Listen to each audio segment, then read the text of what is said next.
Recording in progress. And I'm going to call this meeting to order. I'd like to welcome everybody here this evening. Thank you for coming. I'm going to ask, is there disclosure of pecuniary interests under the Municipal Conflict of Interest Act? Seeing none, we're going to move on ahead here to the previous minutes. I'm going to move by Councillor Gunson, second by Deputy Mayor Anderson, that the minutes of the Town of Minto, October 1st, 2024, regular council meeting, special council meeting be approved. All in favor of that motion? That's carried. Thank you. Resolution moved by Councillor Zimmerman, seconded by Councillor Dirksen, that the Town of Minto convenes into Committee of the Whole. All in favor of that motion? That's carried. Tonight we have a public meeting, and it has to do with building permit fees and charges.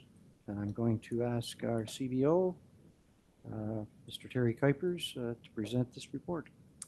Perfect. Okay, this working. Thank you, Mayor Churton, and good evening, members of council. Some of the council members may recall back in 2006, there was a significant amendment to the Building Code and Building Code Act itself, which was called Bill 124 at that time.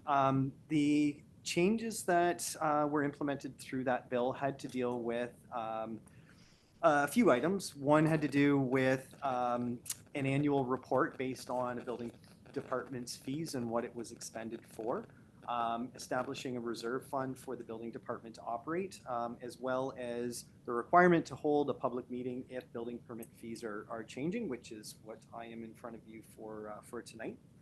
I won't touch on what the annual report requirements are, but I will just mention quickly that the intent of the Building Department Reserve Fund is to allow building departments to operate without drawing from the tax revenue in times that economic slowdowns like we're kind of seeing the last couple of years. So it's kind of you put funds into the reserve fund when things are good, and then you pull from it when things are not, when the revenue is lower for a year. The purpose of the public meeting is to allow public input on the change in fees and any questions that they may have. So in addition to the workload requirements that are increasing next year for certain permit categories, the building department did end up drawing about $71,000 out of the reserve in 2023 due to both the permit fees not keeping up with the annual CIP, as well as a decrease in revenue from a slowdown in building permits. So building permit review study was completed in-house and showed again that the fees have not been increasing with the cost to operate the department. The method of calculation that I used when doing my fee review study was an average over a period of 5 years of the number of permits that we issued in individual categories, the size of those specific permits, the time to review or to deal with those different permit categories, as well as our current operating costs. Since the permit fees were reviewed was in 2019. Since then, the CIP has increased a total of about 21%. So our fees have not increased, but the cost to operate the department has gone up by about 21%. I've got a lot more information in my report, but I'm not going to go over all of it with you. Just a few things that I did want to mention. As I was doing my fee review, the cost recovery for certain permit categories was not reasonable for those type of categories. In the report, I indicated the permit for a deck for a complete cost recovery is about $7.41 a square foot. So for $1,000 deck, I'm not sure how many people are going to be giving me $7,500 to come out and deal with their deck. So I did keep that in mind with the cost recovery. So overall, the calculations that I ran, I'm aiming for cost recovery based on our new fee structure, but some of the fees, such as like the deck rates, are included within other categories, so kind of spread across the other permits. So a few things that I just wanted to go over. I did provide a 2019 to 2025 building permit fee comparison, so you can see what the fees are currently to what they will go up next year. The main ones people are interested in are the increase in the permits for housing. So it's going to be going up by about 30 cents a square foot. So it'll be $1.50 a square foot opposed to the current $1.20. Sheds are increasing as well. So this would be your accessory residential sheds, going up from 45 cents a square foot up to 60 cents a square foot. And agricultural is also going up from 20 cents a square foot to 35 cents a square foot. Few things that I did keep in mind when I was reviewing the fees moving forward for next year. Building permits for agricultural facilities will be changing drastically. There's more inspections, there's more items on plans review that I'm going to have to pay attention to. For instance, we never worried about occupant load in a barn. That is something that we actually have to be asking for because it plays into exit signage, emergency lighting, sprinkler systems either. So agricultural buildings are changing drastically. From a housing perspective, we're also throwing in a few more items that we have to watch and a couple more inspections that we have to do. And they pertain to radon mitigation. It was optional across the province except for 3 municipalities, but now it's mandatory for everybody. So again, I'm going to be sending my staff out for some additional inspections to check that. I did also include in my report some comparisons for both the cost for the permit applicant for the 2019 fee rate to where I'm proposing to move forward next year, just to demonstrate what the increase is. As well as I did take a look at what the neighboring municipalities charge for a specific permit type. So I think I did a 10,000 square foot ag building, I think off the top of my head, and a 2,000 square foot bungalow with an attached garage, just for comparison purposes. So we're comparing apples to apples. In addition to the permit fees itself, the building department's fee structure also includes kind of ancillary fees that are associated with operating the building department. So these deal with lovely items such as people building without permits. There used to be a $150 admin fee added to their permit fee requirement. Not really much of a deterrent. So everyone locally now have it that the building, if you start building without a permit, the fees automatically double. So that's more of a deterrent. What I did use previously, I never actually used the $150 fee on it. I would charge them under the Provincial Offences Act instead, but this is even more of a deterrent. Also did include an increase in the reinspection fees. So if you failed the inspection multiple times, I'm going to start charging you per inspection to go back to verify what I told you to do has been done. And I'm also adding the annual indexing of the permit fees itself. When I was looking at the study, I mentioned that the cost to operate department's gone up about 21%. With these proposed changes, I'm looking at probably between a 15 and 20% increase. So still a little bit behind what the CIP of October is. But moving forward, I'm looking at indexing it at that rate, which would be the same as the index rate of development charges. So instead of getting behind every 5 years and then playing catch up, we're just kind of slowly increasing the fee to cover the fee or the operating costs for the department. Another thing I did add in there, it has to do with the deposit I collect on or associated with building permits. So it's a municipal service and damage deposit. It is returned back to an applicant once they close their building permit files.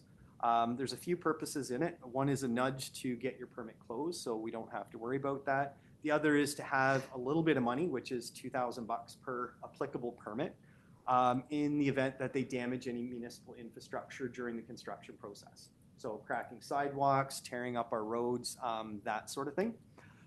There are, unfortunately and unexpectedly, cases where the permit file can never be closed. So prime example, I have a tower silo that went up. The owner applicant opted not to build it in accordance with the plans, failed the inspection, opted to go ahead and pour anyways, and the engineer will not sign off on it.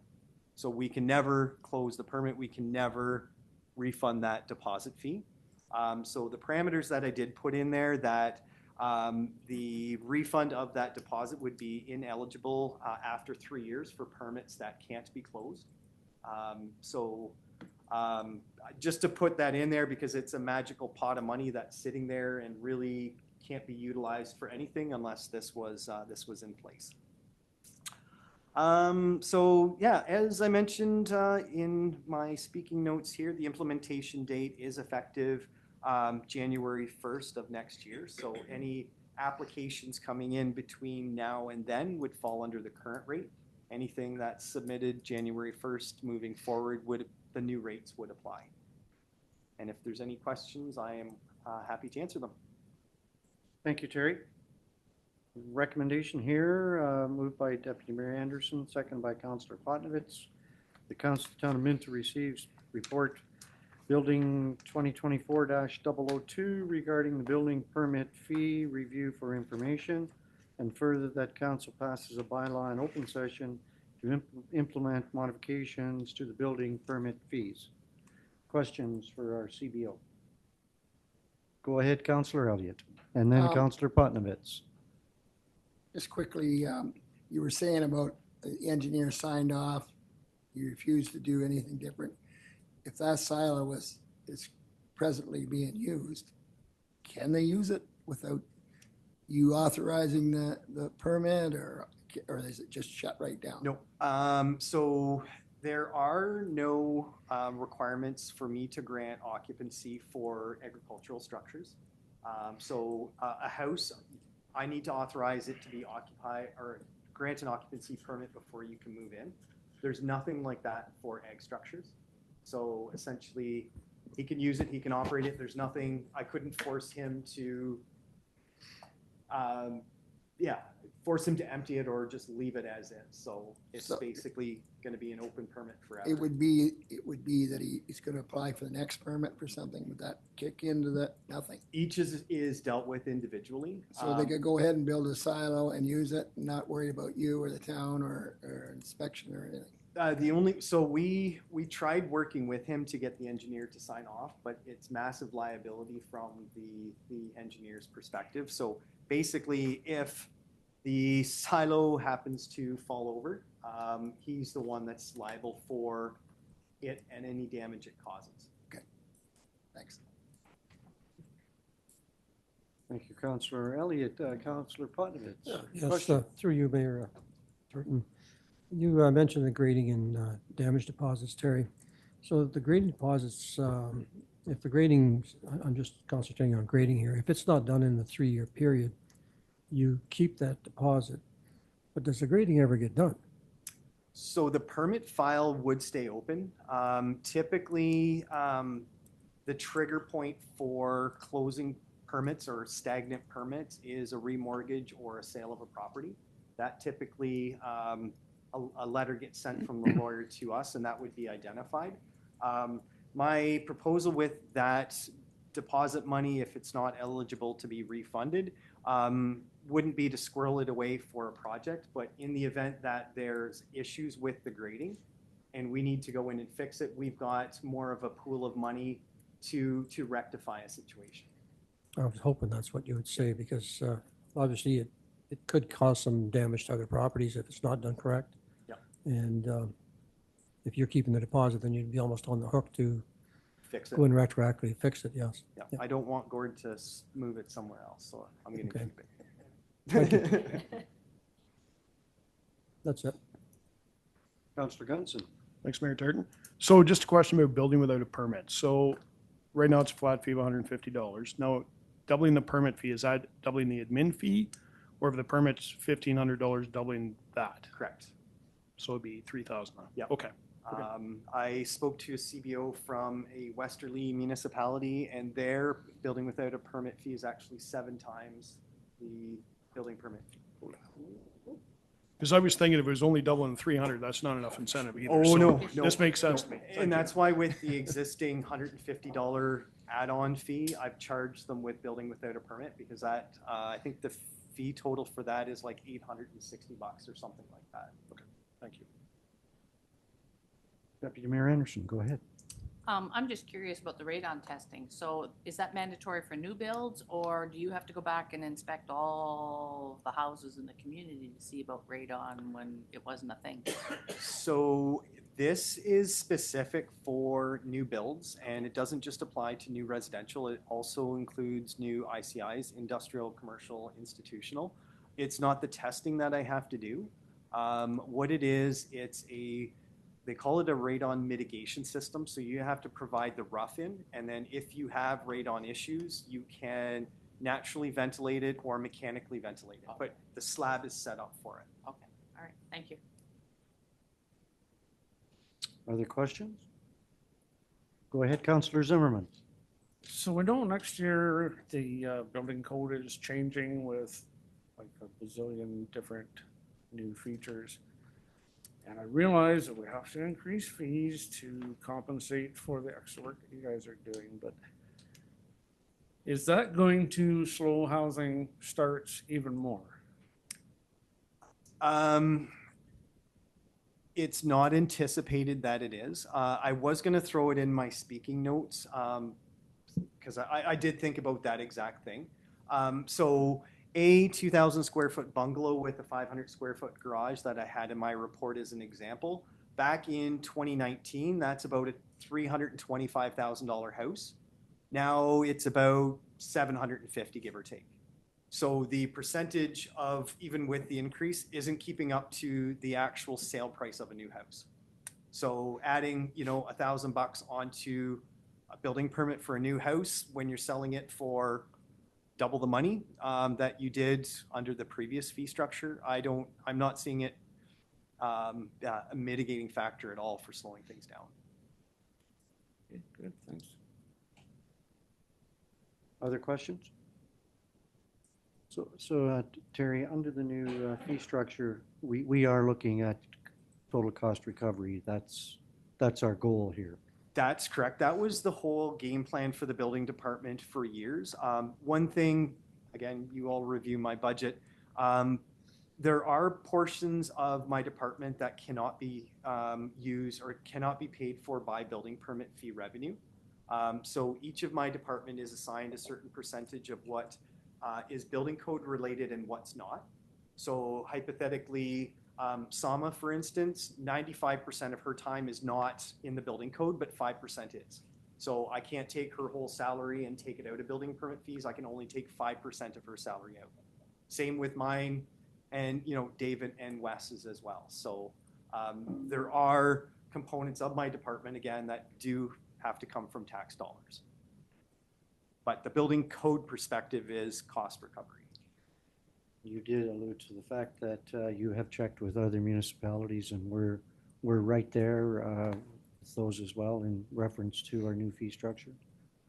We are based on their current fees. So our residential is slightly above the average of the ones I checked. Ag, we're a little bit on the high side, but in discussion at the conference about 2 weeks ago, everyone is looking at upping their building permit fees. So I'm reviewing their old fees, and they're Exactly. looking at increasing it. So we're all in the neighborhood, slightly different numbers, slightly different calculation types, but basically in the same neighborhood.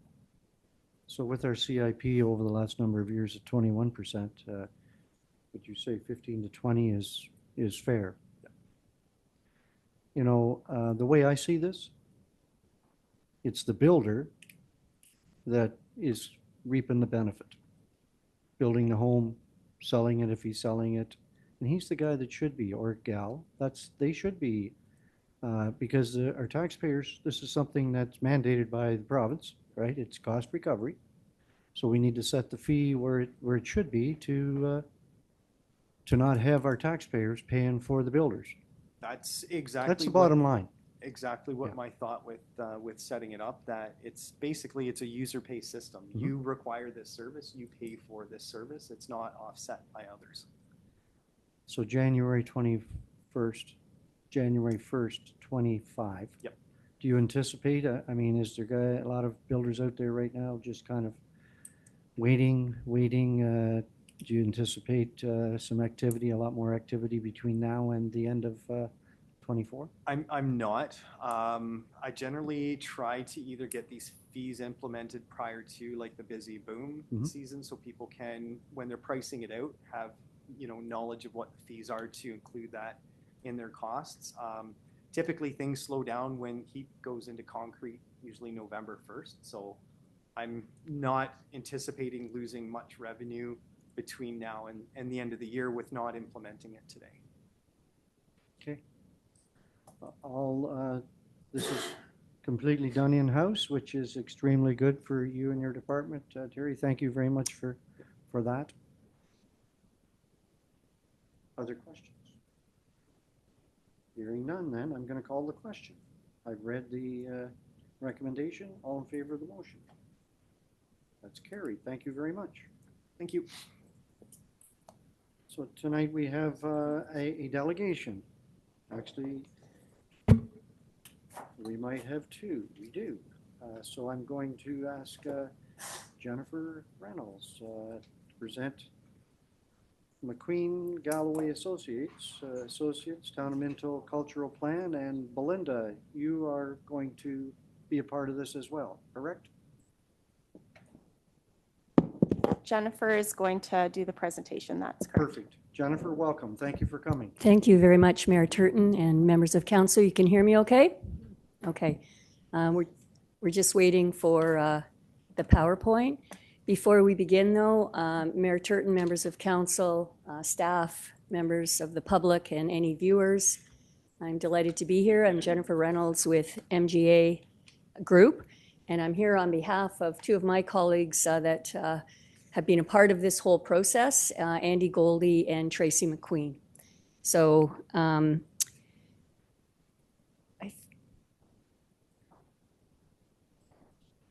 it was before the report on the agenda.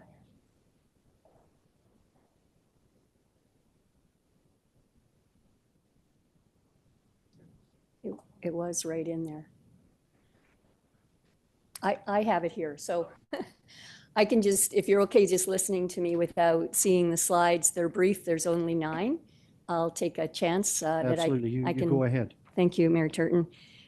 So MGA is pleased to have been able to work on 4 plans that the town of Minto very progressively is undertaking: your strategic plan, your economic development and tourism plan, community development plan rather, the cultural plan, and the recreation plan.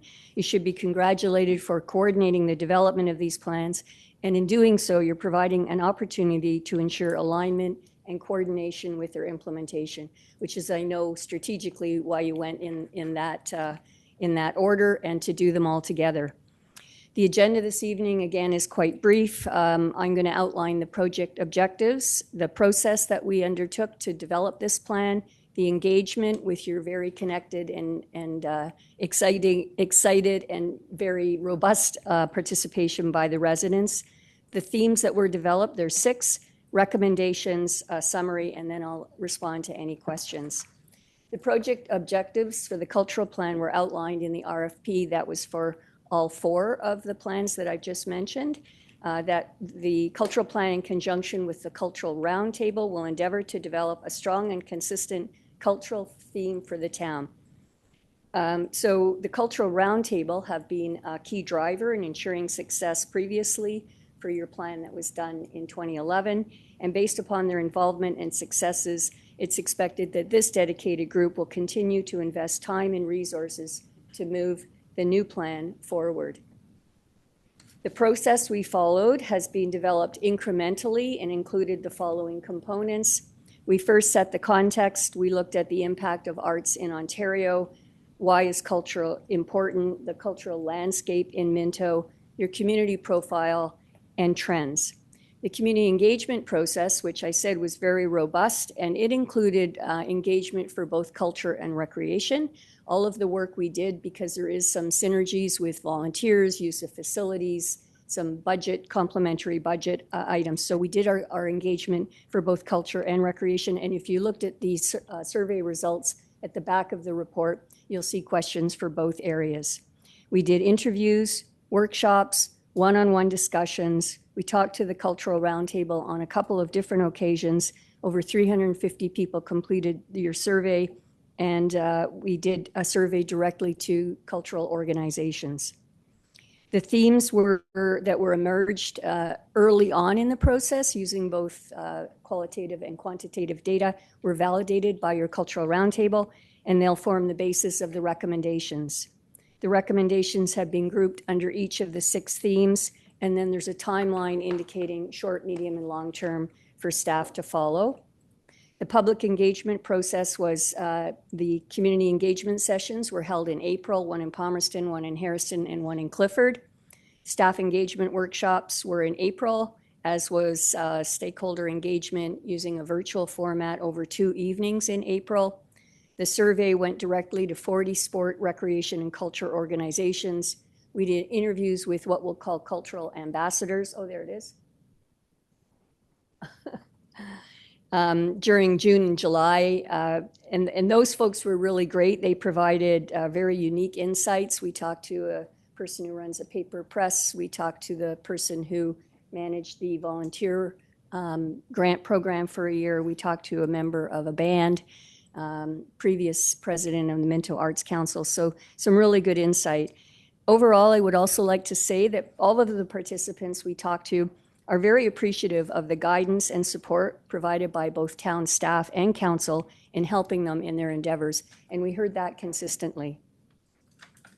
The themes that emerged are the 6 pillars. The first one is cultural investment, and really that speaks to an ongoing investment in both facilities and people. Second is organizational capacity. That's for staff, volunteers, and community organizations. The third, community expectations and investment. And we did hear interest from many of your community members looking for new and different opportunities in culture, new programs for younger age groups, new features at some of your existing festivals, that sort of thing. A welcoming community is the third theme, continuing with connections in the community, your festivals and events that are very well attended, and you'll see from the survey results, they're very popular. The welcome packages that come to new residents moving in. The fifth is regional sharing and organizational networking. You've got a great staff that are involved in networking in a number of organizations, and both with other municipalities and jurisdictions with cultural roundtables as well as provincial organizations. And that really provides opportunities for resource sharing, best practices, and networking. And you've done a great job. Belinda's shown great leadership in that regard, and it really just strengthens the approach here in Minto. And the sixth one is Minto, a cultural destination. That speaks to the opportunity to build on much of what you're already doing, to draw people in, to come to your community, to stay a little longer, to maybe bundle some events and have some enhanced opportunities for day trippers. So those are the themes. You'll see in the report under each theme, there are recommendations. The recommendations, if they're aligned with the strategic plan, you'll see that visually. The strategic plan will be sort of in the same area as the theme. So whether it's good governance or infrastructure investment, the themes are aligned, which is really good, again, for interaction with all of your staff and departments as you move forward. There was also a visual alignment with cultural trends, and it shows with a bubble. So if the recommendation speaks to, for example, cultural clusters, which are bringing together, let's say, a festival with a QR code to get some education on historic landmark and perhaps a new culinary opportunity. It's bundling packages to have people come and stay in your community. And then the action plan has short, medium, and long term for all of the recommendations, and that has to be monitored over time as your resources may change, as trends change, as grants become available, the timeline may also shift. I'd just like to also say that you're aligned on many, many cultural themes, and I think that also speaks to the progressive nature of this community and your staff and having developed a cultural plan fairly early on, and your cultural roundtable, which are, I know, a combination of staff, elected representatives, the library, community organizations, youth, volunteers. So as I mentioned, as always, regular review, changing circumstances, and external factors can affect whether the recommendations happen in the timeline as being suggested. In summary, I'd just like to say that you continue to be a leader, a progressive, rural, and welcoming community.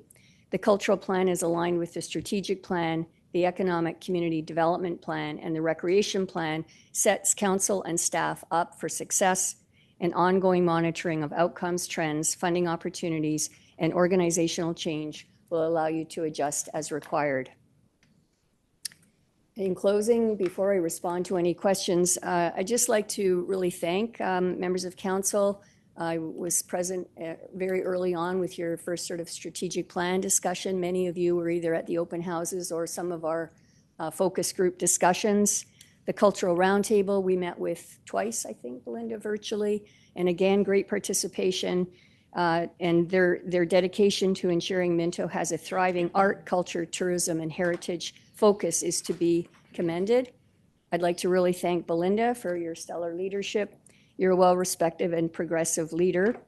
Thanks to Gordon, and I know tonight he's here as your treasurer, but he's been really helpful through all of this process because we had to understand the financial data as it relates to your facilities, your asset management plan, your long-term facility investment plans for all of your facilities that support culture and heritage in your community. And also his other hat that he wears with the Minto Arts Council. So he's been great. Both have provided good input and support. And also to Erin Raftis, and I know Erin's not here tonight, but she did the final design graphic package that you have on your agenda. We think it's easy to read, it's bright, and hopefully it'll be a good guide for staff to be able to follow. So thank you for letting me have a few moments of your time this evening. Mayor Turton, members of council, and I'll pleased to answer any questions. Thank you very much, Jennifer. This recommendation is moved by Councillor Elliott, seconded by Councillor Dirksen. The Council of the Town of Minto hereby receives the report ECDEV 2024-018 regarding the Town of Minto Cultural Plan prepared by the Director of Economic and Community Development for information purposes. And further, that the Council of the Town of Minto officially endorses and adopts the cultural plan as presented. Questions? Go ahead, Councillor Elliott. Not a question as much as a comment. Your plan, I started reading it that much, but Ed's got it here in the computer. I thought right after breakfast I'd get into it and be done at 9 o'clock. So I had lunch. It was very, very, very thorough. And it isn't that I felt pressured to watch. It was well done. And you did a great job. You and your. Okay. Other questions? Councillor Dirksen, go ahead. Yeah, I would echo Councillor Elliott's comments, but I also thought it was really interesting to see all of the questionnaires because a lot of the time, you know, when these type of reports are done, you don't see the background stuff, and it was a lot of stuff. Mm-hmm. And it was just really interesting to see how you took all of that information and then, you know, put that into a cultural plan that we ended up with. So that was really interesting. I was glad that you included all of that. Thank you. Any other questions? Comment for myself as well, Jennifer. I mean, you make the point very clear with your kind words about our staff. The Council of the Town of Minto for years we have supported our staff because they're the ones with the great ideas. And here we have tonight our third plan that we're looking at passing, the cultural plan. And you continually tell us how great our staff is. and we thank you for that. But we are well aware of that. But we love to have outsiders like yourself. I'm not calling you an outsider because I'm sure you feel like Minto is your home. And Your butter so- tarts, maybe. So we're very, very proud of this, especially when it's come together with community help, and it has. We've had lots of opportunity. Everybody in our community has had lots of opportunity to come forth and give their ideas and thoughts on all of our plans. So, and we're very proud of that. So, if there's no further questions, I mean, I would just like to, we're not there yet. We still have one to go. Mhm. So I'd just like, again, thank yourself and Tracy and Andy for all the hard work that you've put into this. And Thank I'm you. going to call the question. All in favor of this motion? That's carried unanimously. Thank you very much. Thank you, Mayor Turton, members of council. And if you want to stay around, you can. If not, you can leave whenever you want. I'm going to pass the chair to to Councillor Dirksen for our 2023 audited financial statements, and I'm sure you'll welcome Michelle. Go ahead. Yes, I will. All right. Thank you, Mayor Turton. So we have Michelle Steele here from RLB to, I'm not sure who's presenting and how you two have it figured out, but anyways, I'll turn it over to our Treasurer Gordon Duff and Michelle. Great. Thanks, Chair Dirksen. I think we'll turn it over. It's going to be much like the one we just did, only more slides but less document, I think, and no survey. So we'll let Michelle go through the statement. Again, this is kind of a recap without you going through the painful things, but we've got the raw figures there too. So, and then I'll do my report at the end. So, well, over to you. Here we are. There, can everybody hear me okay? Okay, great. So thank you for having me. I am Michelle Steele. I'm a principal at RLB. So we do have a PowerPoint presentation that, as Gordon says, summarizes the main components of the financial statements that you have in your council package as well. But we do have some additional graphs that will add some context. So before I get started, I did just want to thank Gordon and his team. I know this has been a long process to get us this point, but we do appreciate all of their help. So just a quick agenda of what we're going to cover today. So just go an overview of the actual audit. We'll talk about the audit report, the financial statements. We'll go over the main statements in the financial statement package, and then just next steps.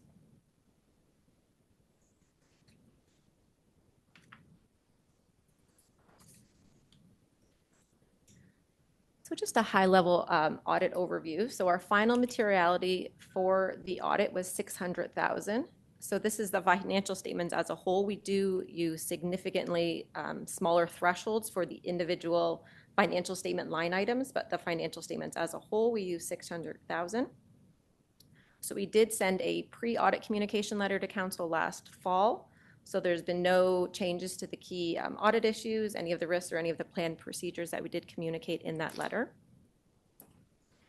And as we go through your audit, we do review your internal controls around the various cycles. So there was no significant internal control deficiencies to communicate. If there was, we do provide you with a management letter, but just a summary of the management letter, there was no significant control deficiencies that we found in our audit testing.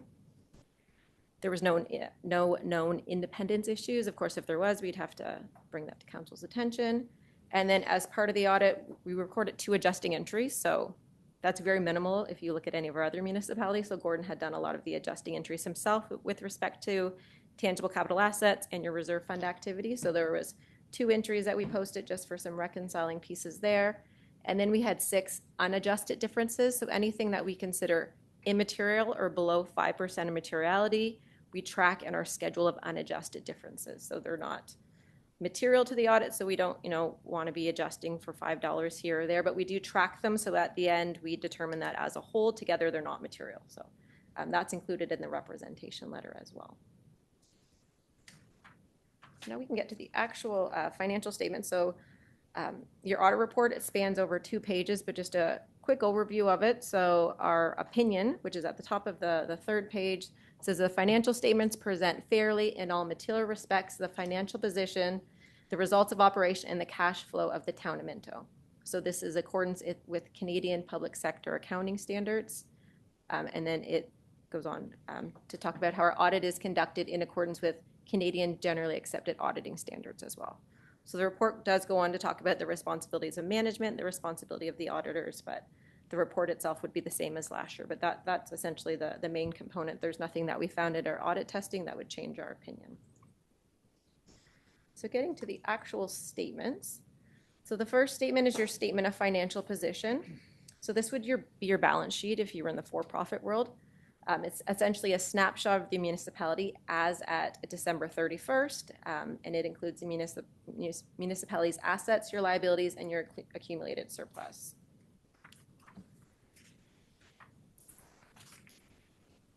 So it might be kind of small there, but again, you have the actual financial statements in your package. So you'll see there's a column for 2023 with comparatives to last year. I'll just kind of hit on the main variances between the 2 years. So at the top of the page are your financial assets. You'll see the first line item there, cash overall is up about 1.4 million. It's essentially timing on your accounts receivable and accounts payable, but there is a cash flow statement that we'll get to shortly. You'll see your portfolio investments, the second line item there, that's up about $268,000. That's due to additional accrued interest, and then you have additional GICs on hand versus last year. Taxes receivable have decreased about $120,000. So the reason for the decrease is there is an allowance for doubtful accounts there due to some current appeals that are going on. That's the biggest change. If we take the allowance out, your taxes receivable have increased about $70,000 from last year. And then the next 3, you have accounts receivable Canada, and then accounts receivable provincial. So these are down from last year, and it's essentially just due to some grant funding in fiscal 2022 that was not there in 2023. Everything else is pretty consistent with the year before. So you have total financial assets of 24 million, and in the middle of the page are your liabilities. Accounts payable and accrued liabilities is down about just over 1 million, and that's essentially there was about $860,000 of holdbacks payable in fiscal 2022, just because you do have increased tangible capital asset purchases. So again, just timing. You'll see the asset retirement obligation, that's new this year, so that was additional standards that did come out this year, and there is a note 17 on that. And then deferred revenue obligatory reserve fund, so those are your externally restricted, so that's down about $370,000. Again, we do have a note on that, and then your long-term debt has decreased about $1 million, but that's just your current year repayments. So the bottom of the page, your non-financial assets are pretty consistent with last year. Again, you'll see your tangible capital assets have increased, but there was additions of $5 million, and then your amortization expense was about 3.4. So again, just a difference on those. And then the total at the bottom, the accumulated surplus, that's going to reconcile to Schedule 2 that we'll get to shortly. So now we just have a few graphs that hit on the statement of financial position. So this first one is your cash equivalents. So the blue, maybe it's turquoise, is your cash equivalents for the year. You see we have the 5 years, 2019 to 2023, and then the orange on top of it is the amount of cash outflow. So that's your operating expenses plus your tangible capital assets, right? Because those will vary significantly year to year. The blue is the average of our municipal clients. So we have about 12 municipal clients in Dufferin and Wellington. So we take an average of all of those. And then the green, that again will vary throughout all of the years based on your actual cash outflows, is Minto.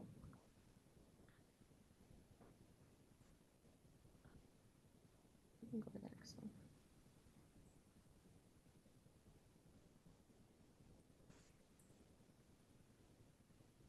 Okay, and this next graph is your taxes receivable.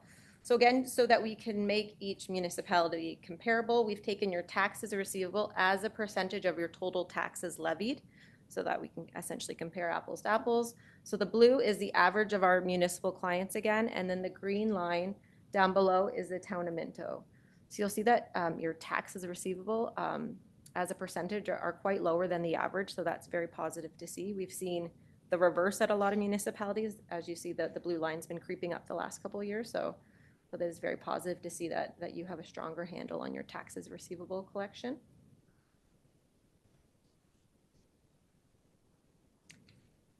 And then long-term debt. So again, the blue is the average. So we're taking long-term debt as a percentage of your total tax revenue. And then green is a town of Minto. Again, your long-term debt's going to vary based on your tangible capital asset needs and the current projects going on, but you have seen that it has been going down the last couple of years because it's just been your debt repayments.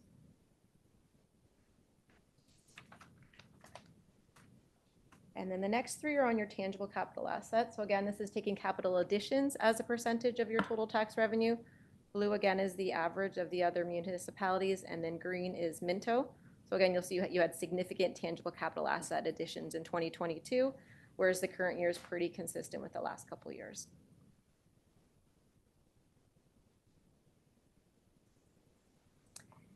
And this graph talks about your capital asset additions. So that is the blue, and then the green is your actual budgeted additions, and then the yellow, I'm going to call that, is your amortization.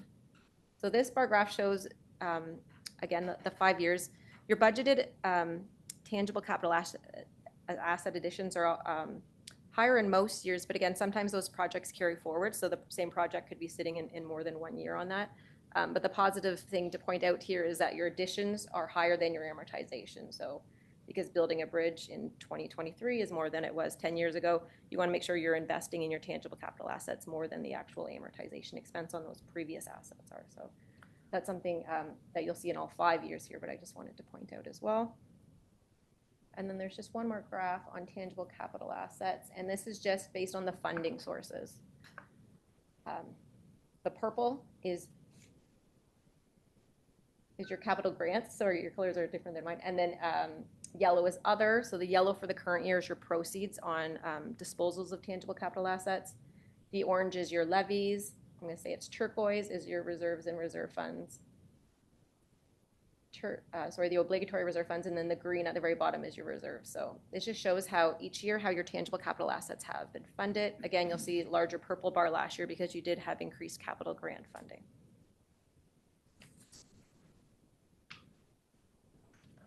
So the next statement is your statement of operations. So this reports the revenue less expenses and shows your annual surplus. So this would show the actual fiscal activity for the year.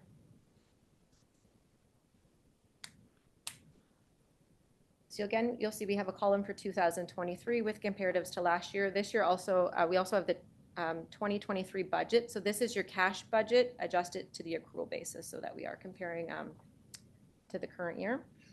You'll see at the top of the page, revenues overall are up about 4% from last year. The changes are in just a few categories. The first one there is grants. So again, you had additional tangible capital asset grants in fiscal 2022. So grants are down about $2 million from last year. The obligatory reserve fund spending, so that's the actual spending of your obligatory reserve fund, so gas tax, development charges, that's increased about $1.4 million this year. And then the other larger change, you'll see there was a $1.2 million loss on disposable intangible capital assets last year, whereas this year there's a $700 gain. So that, again, is going to show a swing between the 2 years. And then the middle of the page are your expenses. These are broken out by department on Schedule 3, but overall your expenses are up about 1% from actual, from the prior year, so pretty consistent, quite consistent to budget as well. The main two variances you'll see in transportation services is up about $370,000. And there's about $180,000 of, we call them non-tangible capital assets. So they were capital expenses that didn't meet the definition of a tangible capital asset. So the non-tangible capital asset gets expensed. And then your amortization was up for transportation, again, with the increased additions last year. And then environmental services are down about $400,000. And that's, again, because there was more non-tangible capital asset expenses in fiscal 2022. So again, just with the increased additions, some of those didn't meet the definition of a tangible capital asset last year. So if you take your total revenue minus your total expenses, that gives you your surplus for the year of $3.5 million. That gets added to accumulated surplus beginning of the year, which is last year's closing. And then that's how your accumulated surplus ending of the year is calculated. So that again will tie to Schedule 3 when we get there. So there's just a couple graphs on the statement of operations. So this one is just a pie chart that breaks down your expenses to show the largest ones there. Again, our transportation and lining up there, environmental would be the two largest. And then the next graph will show those sames just in a chart to show the breakdown.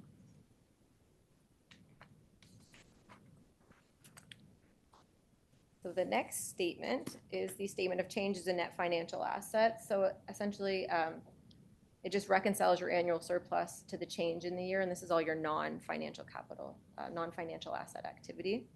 So I won't really go over it in detail, but when you look at the next one, see again, it takes your annual surplus that we saw in the statement of operations, and then it essentially it moves your tangible capital asset activity, right? So your acquisitions, the amortization, and then overall there's an increase in the year. And then your net financial assets ending of the year was back on your statement of financial position. So this is just additional schedule that we're required to include. Doesn't really add a lot of value, but it does show the change in your statement of financial position on the net financial asset line. And then there's just one more statement of cash flow, as I mentioned. So this essentially just shows a high-level review on how the cash balance changed in the year, and then it's broken down between your operations, capital, activities. So at the top of the page, again, it starts with your annual surplus, the $3.5 million. It adds back amortization because that's not an actual cash outflow. And then it walks through the changes in your non-cash working capital and how that affects your cash. Again, you'll see accounts receivable decrease this year, so that's additional cash you have in the bank. That's the largest change there. Long-term debt is a credit of $1.2 million because that's like an actual cash outflow. And then again, the acquisition of your tangible capital assets of the $5 million, so that's purchasing those additions. So kind of all of that combined, you'll see cash has increased about $1.38 million. That gets added to cash beginning of the year, which was last year's closing, and then that's your net cash ending of the year that you saw back on the statement of financial position. And then the last statement is your schedule of accumulated surplus. So that again, the statement of financial position and the statement of operation balance too. So again, you'll see it's broken down into three categories. The top one is your surpluses. So essentially you're invested in tangible capital assets. So that's a tangible capital assets that's owned by the municipality less the debt that's financed those assets. And then your reserves, which are quite consistent with the year before. And then the actual reserve funds down below, it's up about $1 million kind of overall between all of those various reserve funds there. And then again, your accumulated surplus that tied back to the previous pages. So there's the last piece is your deferred revenue. So the deferred revenue includes the obligatory reserve funds. So your reserve funds that are externally restricted, so development charges, gas tax, those are shown elsewhere on the statements. So these are included in a note to the statements, which is on the next slide. Just to show a walkthrough, so you see the opening, which is last year's closing, contributions received. So that's any funding that was received in the year that went to those applicable funds, any investment income on those funds, and then revenue recognized. So that's what was spent from those funds. That's what you saw in the statement of operation. So you'll see kind of the largest spending there was your gas tax. So the fund overall is down about $400,000. The largest change there is in your gas tax. And then there's just one more chart. So again, this is just taking your reserves and reserve funds as a percentage of your total tax revenue. The green is the town of Minto, and again, the blue is the average. So you see that on average, the town of Minto has larger reserves and reserve funds as a percentage of its tax revenue versus our average. Again, that's hard to compare because again, it depends on your tangible capital asset activity, et cetera, but it is kind of a nice graph to show an average. Excellent. Okay, so those are the financial statements. I do have a session for questions after, but next steps would be council could approve the financial statements. Once those are approved, we can get finals. And then there would be the submission of the FIR, although Gordon prepares that. So that could be done already, or it'll be done with the financial statements. Next week. Yeah. Perfect. Yeah. Okay.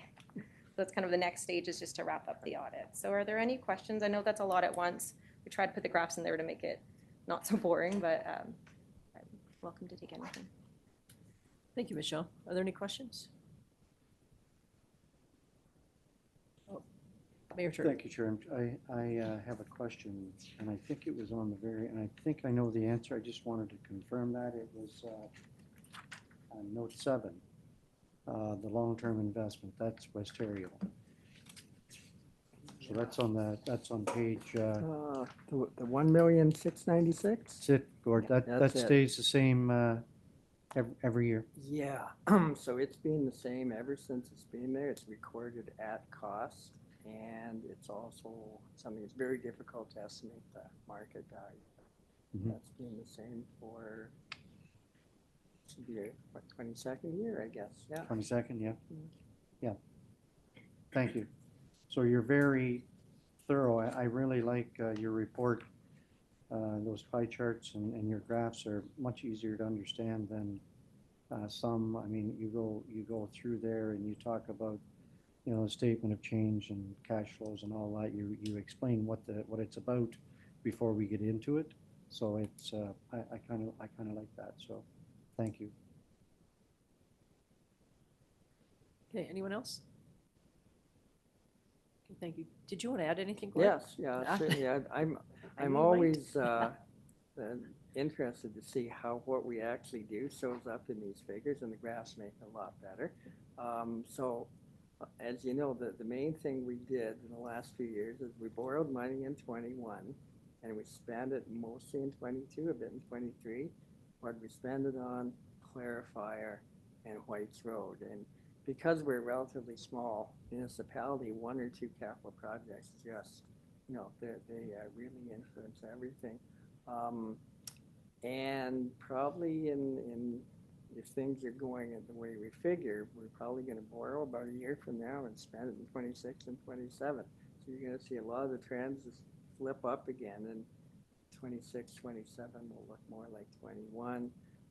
The other thing is we're so influenced by government grants too. So ones in 21, 22, that was the ICIP ones, the bridge, the arena expansion, and there's a small one for a well in that too. And I think that it shows you small municipalities, our capital budget's driven by the grants we get. We are happy that our OCIF has gone up quite a bit. Our gas tax is going up a little, but I believe it's 2% a year. FCM and AMO were wishing that was higher. And those are the grants that really we have. I also want to thank, of course, Tanya, but also Lori and Jackie, who were really involved in this year end. Our work in progress, again, the last couple of years, we've been up 6-7 million.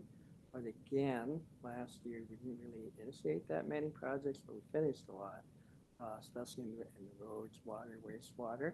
And I think it's down to like just over 1 million, and that's the lowest it's been in years. Again, that'll flip around in a year or two too. So, and yeah, with long-term debt, basically, I know council has done 2 years. We're probably going to do another 3 where no new borrowing, and we pay about 1.1 million a year. So even though we are going to go way up again, we've had 3 years of knocking down, probably about 3.5 million in principal over these 3 years.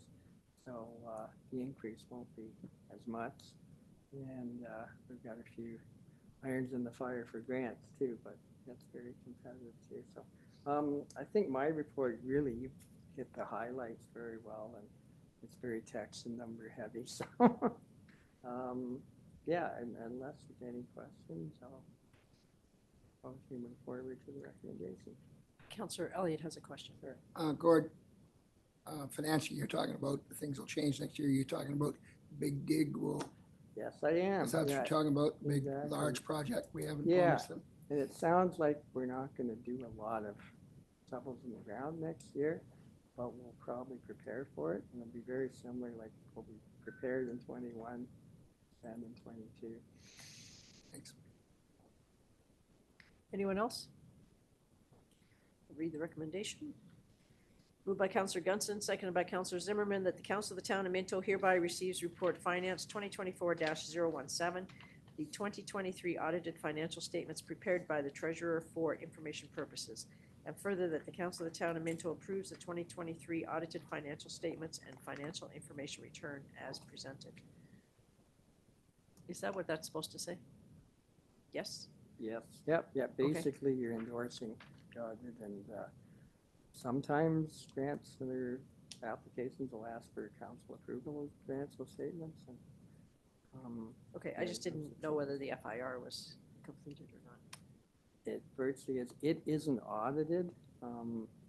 It's different. In the old days, there used to be certain schedules that you audited, but now, actually, that's what Tanya and I are working on this afternoon. So, in total, the FIR has much more breakdown. Comes to the same result. And I guess you touched on it a bit, but the big change for us is that asset retirement obligation. So there, that added a $500,000 liability to our books. Again, that is a hypothetical, but required by the accounting thing. So that's if we dispose of assets that have like a cost to them, and we went through a very extensive process. Basically, it came down to asbestos concrete pipe and the odd bits of like, if we decommissioned a well, we had to come up with an estimate for that. Again, these are things that are going to be amortized over the life of that. Again, it's an accounting exercise, but all Ontario municipalities have to do it. And I think as we get into more compliance with international accounting standards, you could see more of that kind of thing come through. But I know it is something that we never used to do before, and it changed the FIR. Okay. Anybody think of any more questions to ask? Okay, I'll call the question. All in favor? Thank you, that carries. Okay, thank you for coming, Michelle.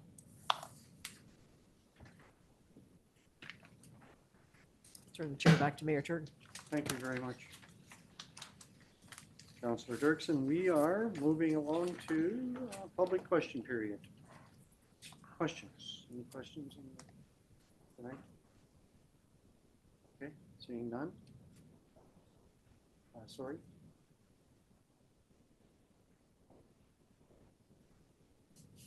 So I'm going to read before you start, Stefan. The mayor, as chair of the meeting, has the duty to preserve order and maintain decorum throughout the meeting. Although council strives to hear and be responsive to residents' concerns in order to preserve order, maintain decorum, and comply with the town's procedural bylaw, I wish to caution any participants in the question period that questions are that use, number one, questions that use discourteous language will not be permitted. Number two, questions that seek policies or bylaws outside the town's jurisdiction, including policies or bylaws that might violate human rights legislation, will not be permitted.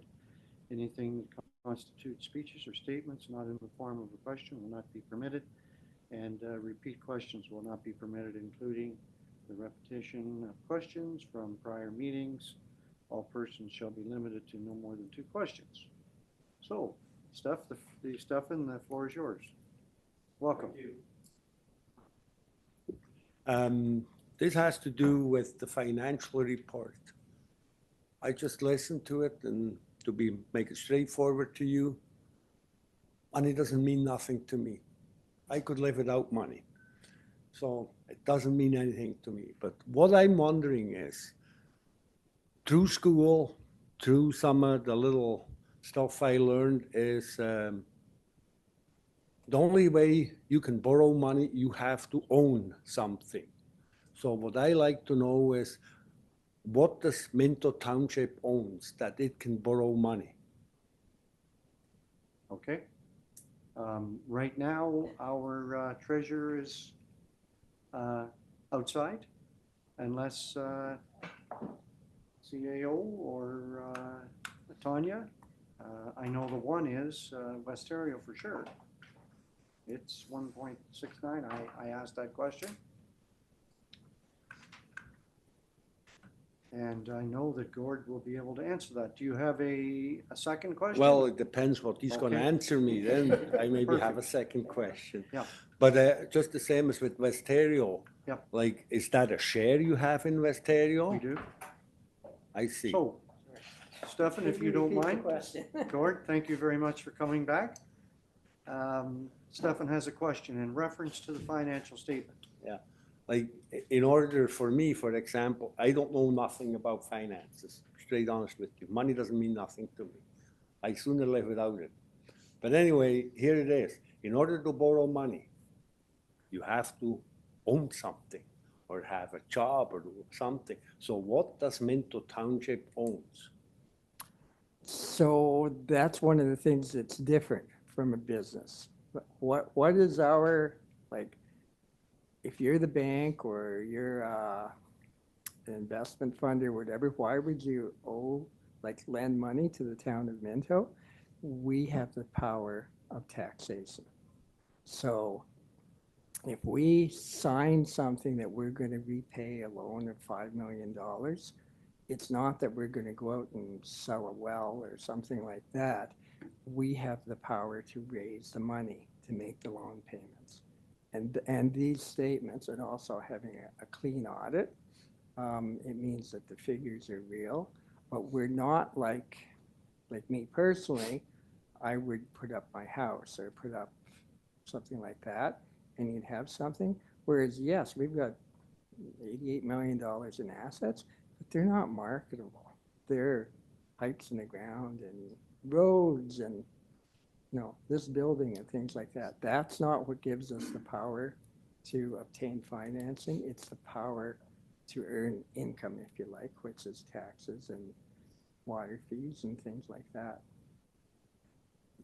So, like, the only thing I know is that if your interest payments are more than 25% of what your earnings is, Yes. this is not a good sign for you. No. So municipalities have what you're referring to. It's called an annual debt repayment. And so we couldn't go out and borrow $50 million. They'd say, well, you don't have the ability to repay that, but you go out and borrow 10. Okay, you can handle 10.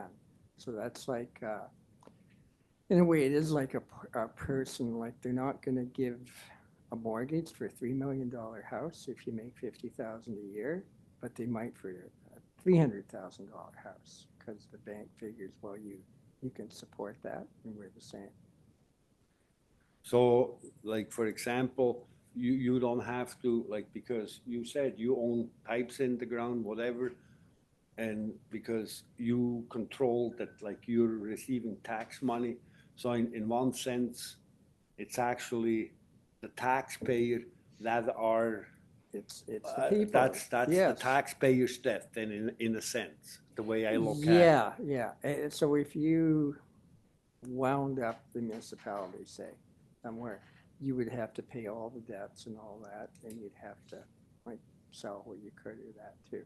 But everything, again, our asset plan, so yeah, we have 88 million, but if we wanted to replace that, I think the last estimate was 384 million or so. So each of us, yes, we all as residents and taxpayers have a share of the debt, but we also have a share in all those assets too, because you own the town of Minto, right? Well, part of it. Yeah. 1/9,000, say. Well, thanks a lot. Okay.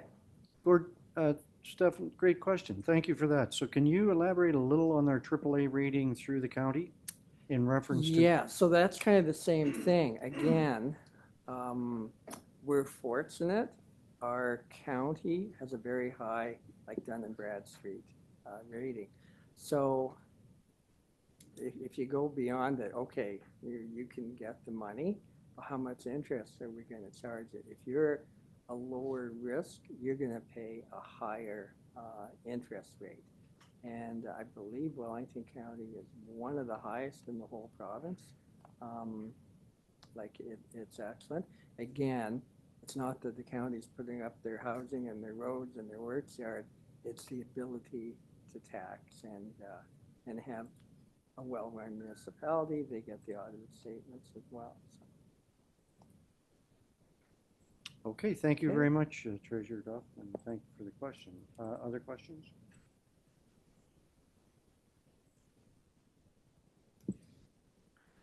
My question's got to do with Can the, you state your name? please? oh, Roger Natchuk, Thank you, Roger. Town of Minto. Yep. You got on your agenda that you're going to be changing the time of the council meeting. What's the purpose of that? So that is it. Tonight, we are going to be dealing with that. And some of the items, some of the thoughts will come out tonight during our discussion period. So So during your discussion period, are we allowed to come back up and ask you questions? not really, but if, so, I mean, it's something that we are discussing later. And if it's a legitimate question on the reasons why, I might allow it. So Just how, because, how can we say anything about it if we don't know what you guys are going to do and don't let us question it afterwards? That's not fair to the taxpayers. but it is a council decision.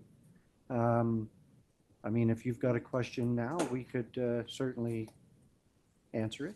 Well, what time are you planning on changing it to? So presently, we have one afternoon. So our first Tuesday of the month is an afternoon meeting, which is 3 p.m.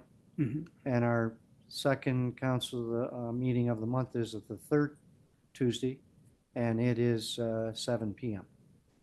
That's correct currently, but what do you want to change it to? So and I was the one that brought the notice of motion forward.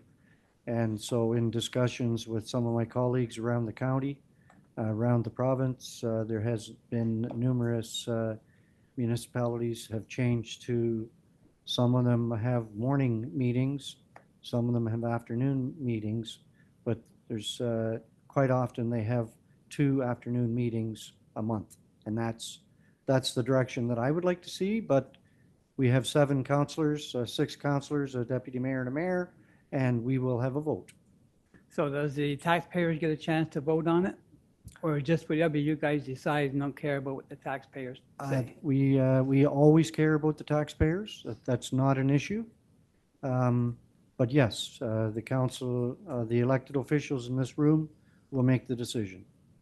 Are they going to be asking the taxpayers to put their input in it? And do a survey as what they want the We are town not. zone? We are not. So you're not really being fair to the taxpayers? Because some people that have to work in the morning early So- cannot make the meeting. So you're cutting people out that are actually paying taxes to this town that can't come. So what we are hoping to put in is riders that when there is issues that come up from time to time, we could have a 5 p.m. meeting. Or if there's something really big on the agenda, I mean, we can, basically, the guideline that we would like to establish is 2 3 p.m. meetings. That's what we're putting forward. If there's big ticket items that come up, if as long as we notify within a certain amount of time, we can alter the time of the meeting. Is there anything that you would like to add? No, that's correct. Through the procedural bylaw, council sets the times and dates for meetings, but they are also allowed to amend those times and dates in accordance with the procedural bylaw. And will it stay on the same days, a Tuesday and Thursday, if they're both afternoons? They're only on Tuesdays currently. There's no So- Thursday I mean, meetings. if you change it to 3 p.m. twice a month, is they both going to be Tuesday? and Thursday? Tuesdays, yes. That's the plan right now. I mean, so right in the bylaw, it says we can change. It can change. What's it state? Certainly, let me Annalene? just pull it up real quick here for you. This procedural bylaw states the council approves a schedule of regular meetings of council for each calendar year, which may be amended. The schedule of meetings is posted on the Town of Minto website and available from the municipal office. Okay, Roger? Oh, so the meeting schedule, yeah, that's it. So we don't really have a say in it, just whatever you guys decide, That is correct. which is not right for the taxpayers. We should have the say on it. We pay your wages. You work for us, we don't work for you. You should be doing the times that we can come here to Point of order, speak. Mr. Mayor. I think he's had enough time to Yep, ask so I, questions. yeah, so I mean, this is a situation where we want our taxpayers to be happy with this change. I mean, up until a number of years ago, all the meetings were at night. And when we made a change, we heard nothing back from our taxpayers. So, Because a lot of people probably couldn't make it at night times if they work a night shift, so they like the afternoon shift, afternoon where they can get here. yeah, But if you're gonna be playing around with that time again, you can get afternoon people that can't come now. okay. So, Roger, I can tell you this. I've been around this room for quite a number of years, and we have very few taxpayers come into the room and sit with issues. I mean, we have a procedure, so thank you for your comments.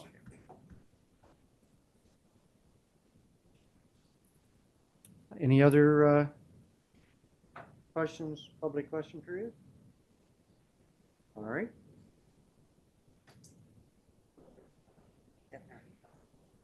So you've had two questions, Stefan, but I'm going to allow one more question. Thank you. Please come to the mic. I mean, I want to make sure that you understand that this is a transparent situation. Yes, yes. And we have absolutely nothing to hide here. Yes, and if you would allow me to ask a question. Yep.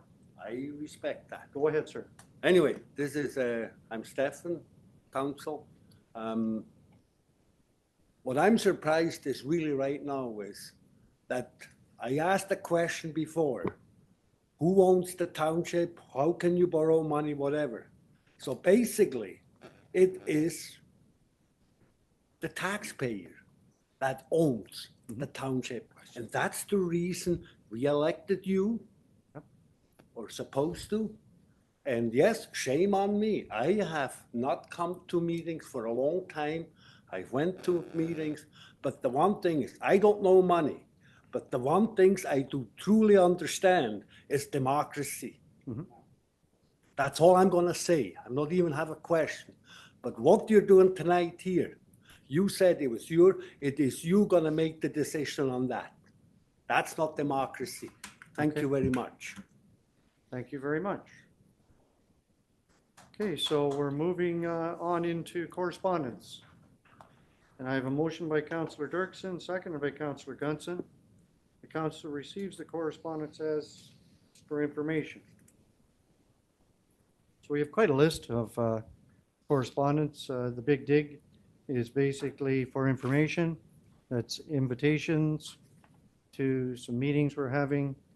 And as we go along, I mean, there's quite a few in there from other municipalities. And is there any that you would, Deputy Mayor Anderson? I would like to pull, just a second while I find the number of it, the one regarding the tobacco pouches or nicotine pouches. Municipality of St. Charles recommendation Correct. for government regulations on nicotine pouches. Yes, I would like to recommend that we endorse that letter and send our own letter back using nicotine pouches to control people's smoking cravings is going to cause a drastic increase in oral cancers, gum cancers, tooth decay, and just create a substitute addiction from one to the other. It's a poorly thought out process, and it's available to anybody of any age to purchase. Not a good idea, So you're making in my a- humble opinion. That is a motion for you by yourself. Do we have a seconder for that? Thank you very much, Councillor Zimmerman. So we will support that. Yeah, I'm just gonna, if you give me 1 second, I'm just gonna pull it up just so I can kind of have, if you give me 1 second, please. Sorry.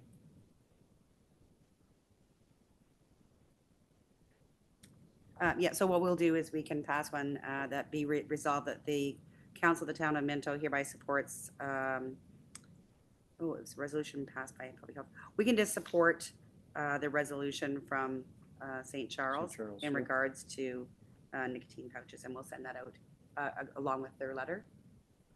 If you're Please. good with that? Yeah, I'm good with that.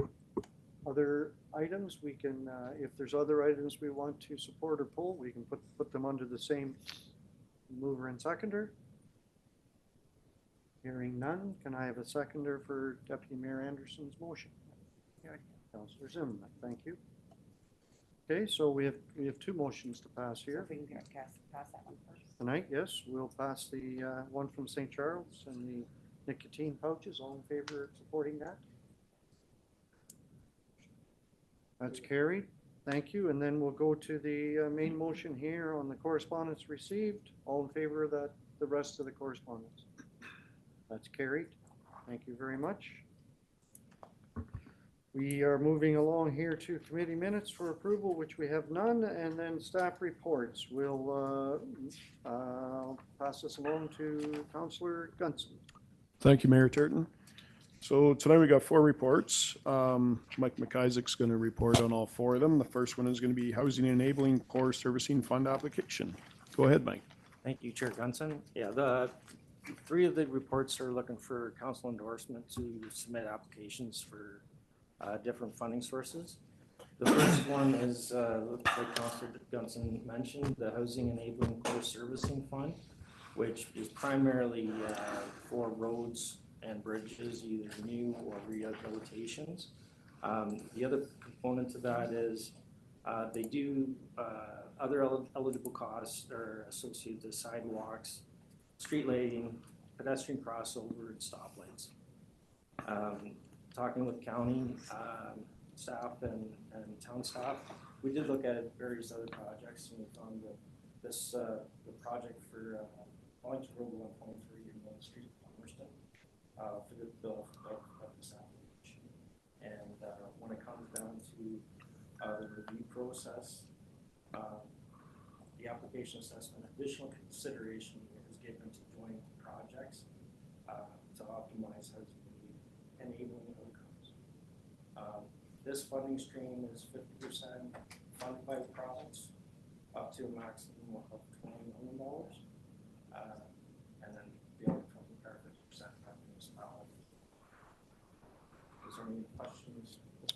Thanks, Mike. I'll read the recommendation. Excuse me. Moved by Councillor Elliott, second by Councillor Zimmerman.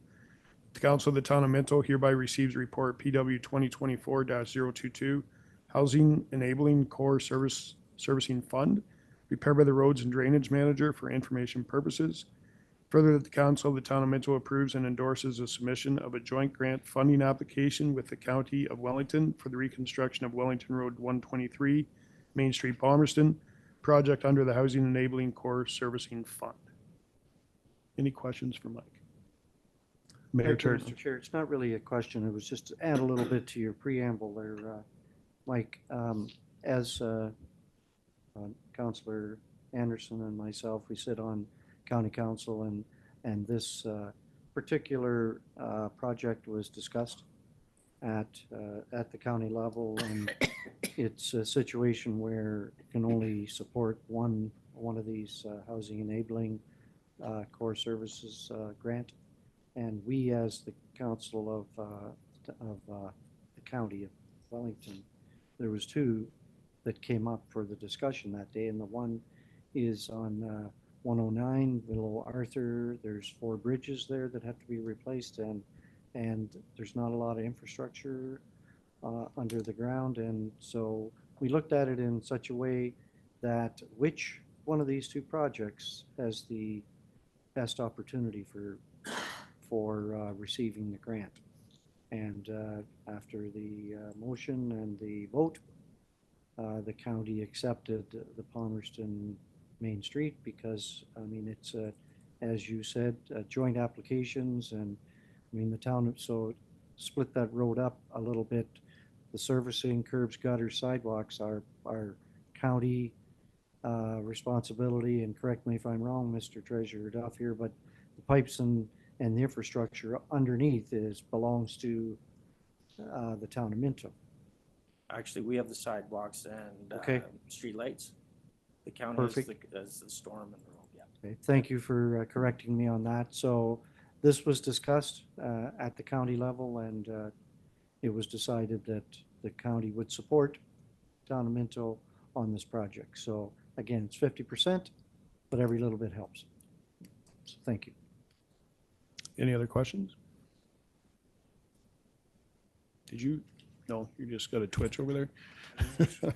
See, that'll call for the vote. All in favor? Fixing his hair. Thank you, that's passed. Report 2, Housing Enabling Water System Fund Application. I think this kind of piggybacks on the last one, does it? Yeah, Right, go ahead. exactly. Go ahead. Thank you. Yeah, this one is for the water, wastewater, and storm infrastructure. This one is 73% covered by the province. The county owns the storm, and then the town owns the water and wastewater systems. If there's any questions with that one.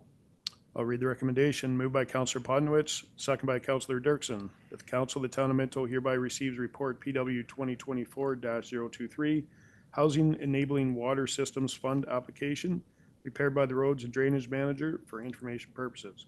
Further, that the Council of the Town of Minto approves and endorses the submission of a joint grant funding application with the County of Wellington for the reconstruction of Wellington Road 123 Main Street Palmerston project under the Housing Enabling Water Systems Fund.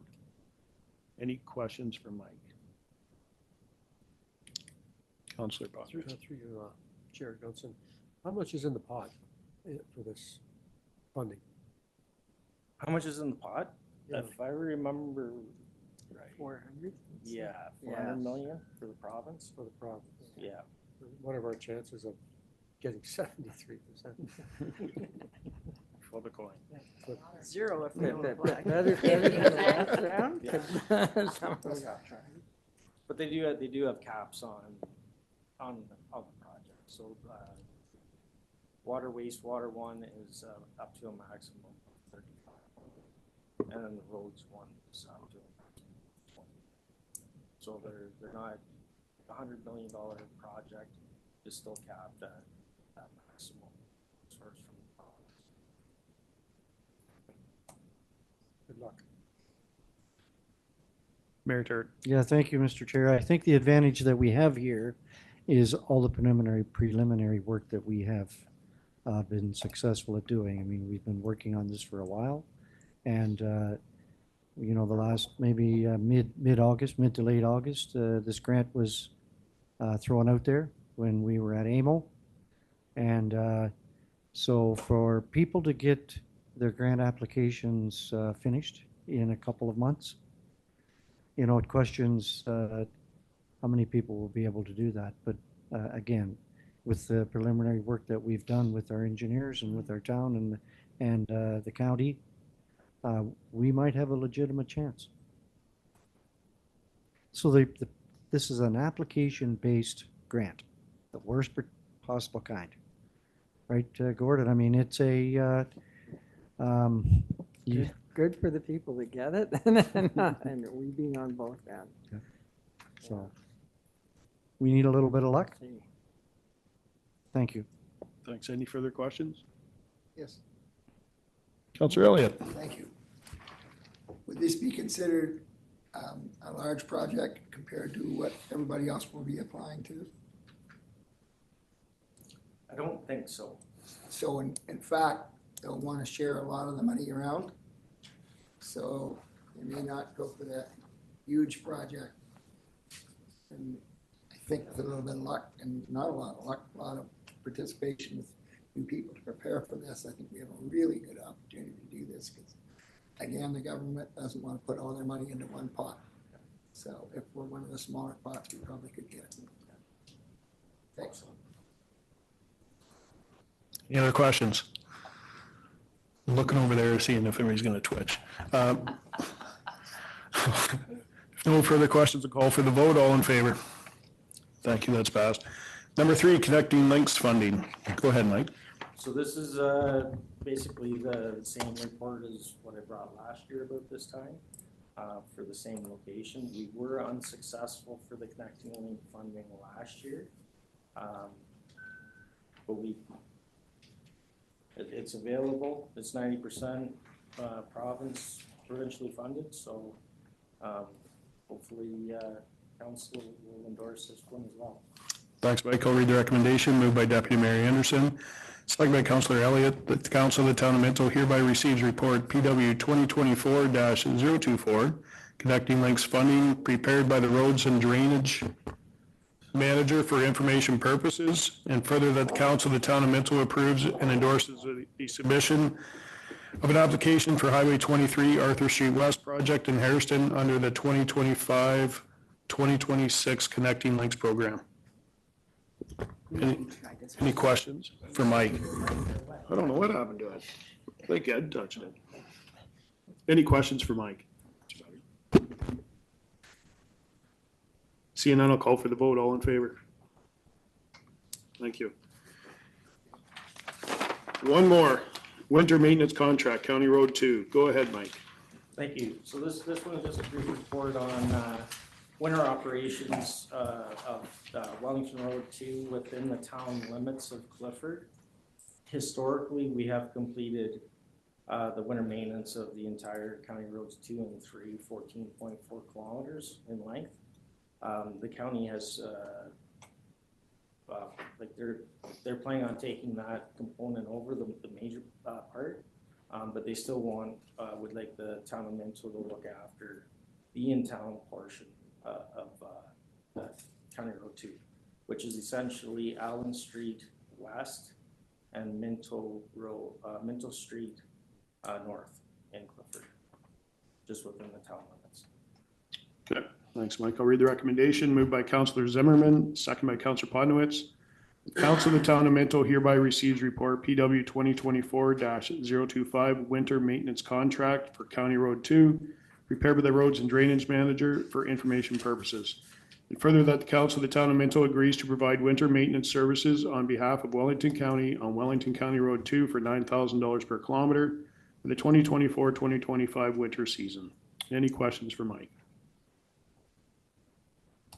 Councillor Dirksen. So that's like what, 2 kilometers? 1 kilometer. 1 kilometer. Okay, just guessing. Yeah. Okay, and I guess we're there anyway. Is there any, like, it's kind of out of their way, I guess that's what I'm saying. So is there any, emergency? No, essentially it's within the town limits, and we'll just do it during our normal operations. It is different than being out in the country with essentially 24-hour service out in the rural part of the county road. So we're able to limit what we actually do complete within the town boundaries there. Right. Thanks. Deputy Mayor Anderson. I was just kind of wondering too, like, so they're gonna maintain the highway, so we gotta go up that highway that they're maintaining to get to the town to do 1 kilometer of road? Because we don't have any vehicles that are stationed up there in Clifford, right? Somebody's gotta get there. Yeah, and we'll look after it when we're doing just the town itself. So we're in the town anyways with our equipment, and we'll be adjusting our routes so we're not chasing them down. Okay, well, that's what I county kind roads of 2 wondered. and I have 3, visions and- of, if they Yeah. can't get through there, we're not getting through there, nobody's clearing them. Yeah, no, we have ways to reschedule or reroute our operations that we're not going down their county roads with the plow up and stuff like that. Yeah, that seems sort of silly. Okay, all right, perfect. Any further questions? Seeing none, I'll call for the vote. All in favor? That's passed. Thank you. I'm going to pass the chair back to Mayor Turton. Thank you very much. So we have some announcements, and the 3 most important here are, we're going to start with Councillor Dirksen. If you don't mind going ahead with your award presentation. Okay, well, thank you, Mayor Turton. I want to thank whatever staff person put this together. This is fantastic. Wouldn't have been this great if I had done it.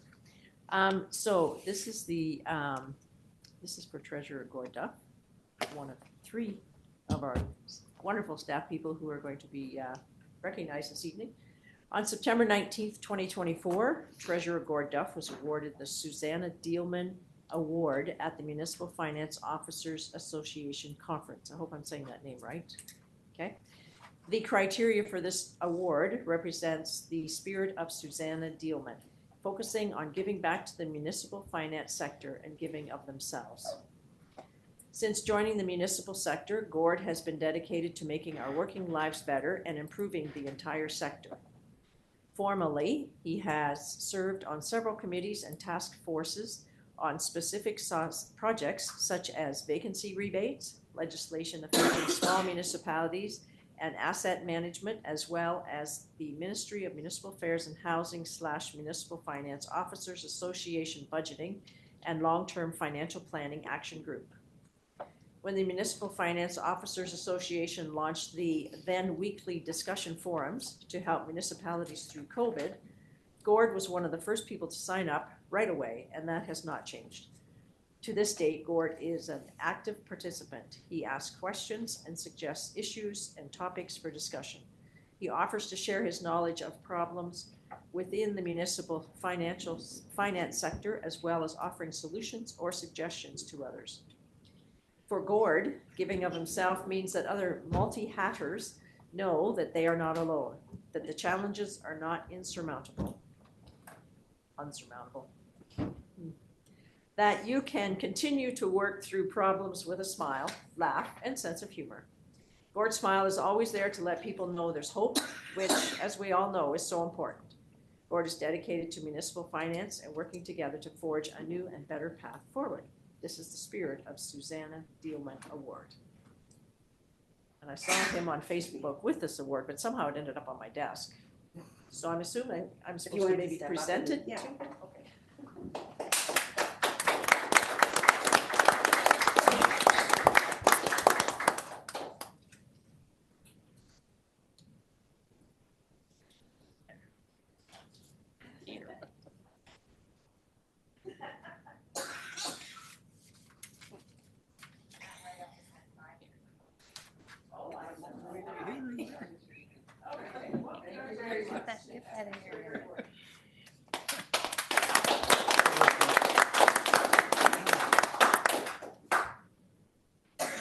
So I think my smiling face is in a couple of those pictures. I just Yes. happened to be at the Deerhurst Inn when Gord was having it presented to him.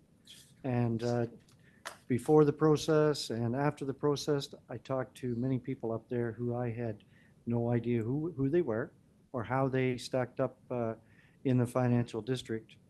But I had a lot of very positive people telling me how fortunate we are to have such a gentleman in our community and all the good things that he's done for that organization. So Gord, I can tell you that there's a lot of people in the financial district rooting for you and think a lot of you. So congratulations. Thank you very much, Mayor Turton. I really appreciated you and Pam because it's not next door. It's a good Yeah. 3.5 hour drive. So, and it's a very good organization, and I think they really proved their worth getting us through COVID. So that was great. Thank you very much. So I'm next. I've got an award here for Belinda Wick-Graham. She received the King Charles III Coronation Medal on September 29th, 2024. Belinda Wick-Graham is all about community building. For nearly 20 years, Belinda has been living, breathing economic development in support of her hometown of the town of Minto. There are few events or causes that you don't see Belinda helping out at. She's the one who is there setting up before anyone else arrives and in turn is turning out the lights at the end of the day. Belinda is also a director with the Minto Municipal Services Corporation, which maintains the Hairston Lions Medical Center.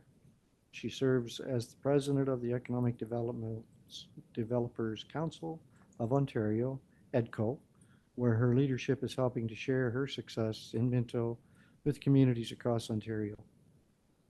Belinda's community is a more positive place to enjoy thanks to Belinda's leadership.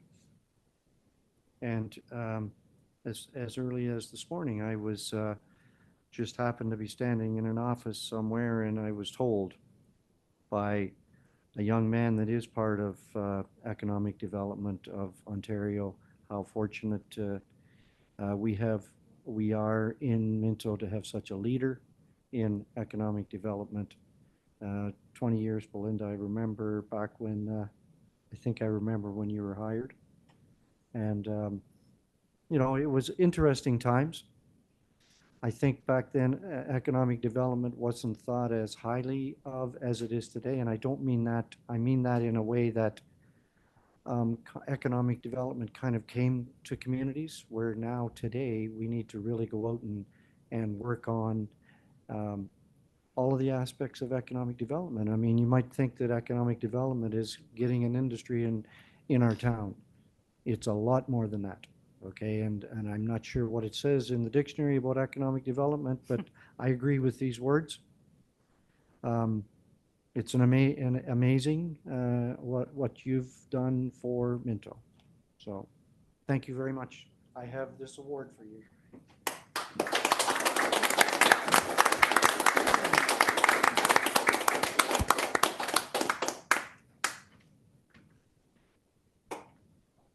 Congratulations, I'm very sorry I wasn't there to do what you were given.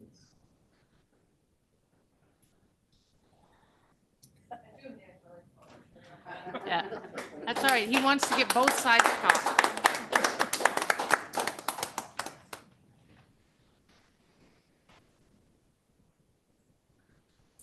Next, we have Councillor Gunson. Thank you, Mayor Turton. I'm going to present one to Mike McIsaac, Certified Road Supervisor, Senior. Certified Road Supervisor CRS designation is awarded to individuals who have met the education and experience requirements as set out in the program. It is an objective validation of an individual's familiarity with public works technologies, applicable regulations, and current supervisory and management techniques. Certified Road Supervisor Senior is the highest level of the CRS designation, awarded to those who have successfully completed all 8 modules of the Public Works Leadership Development Program, as well as numerous courses throughout the T.J. Mahoney and C.S. Anderson Road Schools, as well as the Association of Ontario Road Supervisors, and a minimum of 7 years of significant roads-related supervisory experience. It's a mouthful, all those words. So I want to congratulate Mike for all his hard work, and I have some hardware for Mike too, so if he wants to come up, we'll get a nice picture.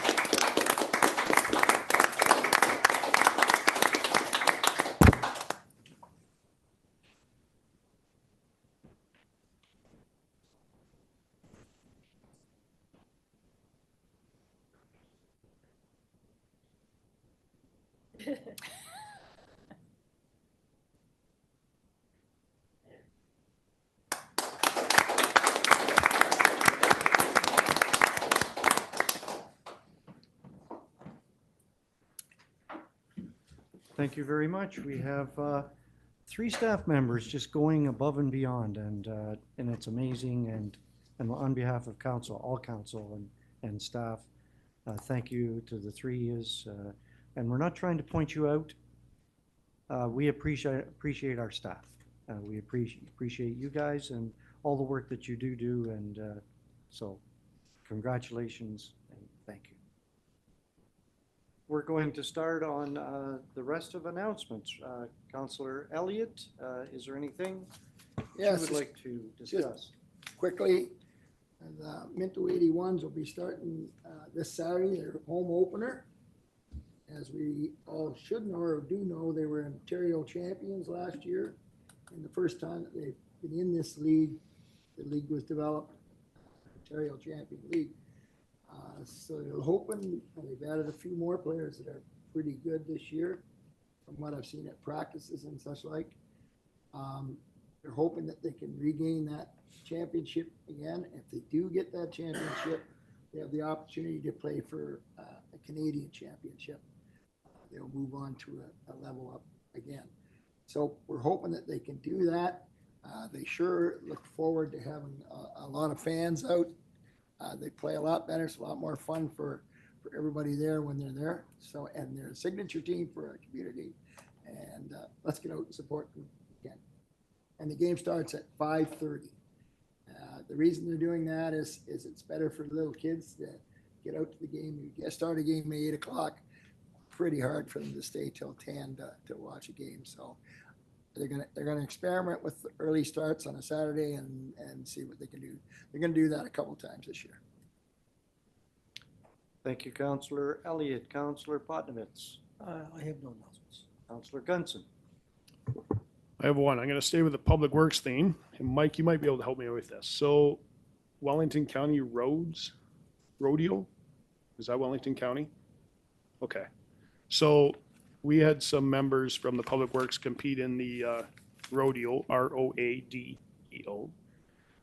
42 drivers across Wellington participated, and we had Darren Merchant, who finished second place with a score of 339 out of 400, and Mike McDougall tied for third with a score of 336 out of 400. So I just want to congratulate those two guys. Cool. And knowing that everybody in the community has safe mailboxes probably, because they're not going to dig them up. So congratulations to those two guys. Thank you, Counselor Gunson. Counselor Dirksen. Thank you, Mayor Turton. I just wanted to highlight that the Hospital Healthcare Heroes Radiothon is this Saturday. It's the 23rd annual. CKNX and all of the CKNX related stations will be carrying that. I believe it's 9 to 4 on Saturday. And so you can call in, send in your money ahead or drop it off.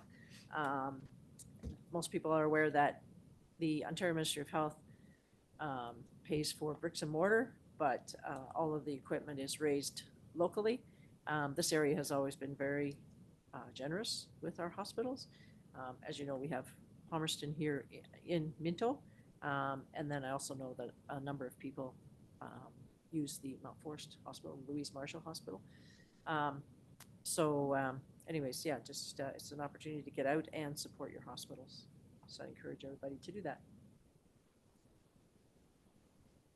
Counselor Zimmerman. Yes, I have one announcement happening tomorrow evening, October 16th, from 5:30 to 8:30 p.m. is a free car seat and booster seat clinic sponsored by Minto Fire to be held at the Clifford Fire Station, 19 Allen Street East. No appointment necessary, and for everyone that shows up, there's draws for door prizes. Question, Counselor Zimmerman, does that go for just grandfathers as well? Because Absolutely, Mayor Turton, but I think your grandkids are maybe a little past that. yeah, well, we have a 2-year-old, Maybe not. and it's difficult to put. But new yeah, tech- certainly Yeah. young parents, grandkids. I mean, there's always questions about how you're supposed to have your car seats installed. Ultimately, we don't want anybody hurt. Absolutely, it's a big task when you're looking after your grandkids. Yeah, do they teach you how to get them in and out of the seats? It's not a parenting course. There's I think It's there's not a IKEA parenting course. pictures. No, this is grandparents. The seats have changed. They sure have. Deputy Mayor Anderson, go ahead. Yes, County Councilor Anderson has forwarded this on to me to share to everybody here that Louisa Artuso announced last week or somewhere that Social Services is pleased to announce beginning in November, the Housing Services Division will be hosting a series of in-person affordable housing development workshops at Aboyne Hall, focusing on everything from understanding and defining the goals. They are finally going to provide a definition of affordability. I want to be at that session because I can't get anybody to give me a dollar figure that's affordable for housing. They just talk about it. So I want to be at that one. I forwarded on to Ann Lean and she can circulate because it's a bunch of different meetings. They're free to attend. They're going to feed you and they're going to educate you. Can't be beat.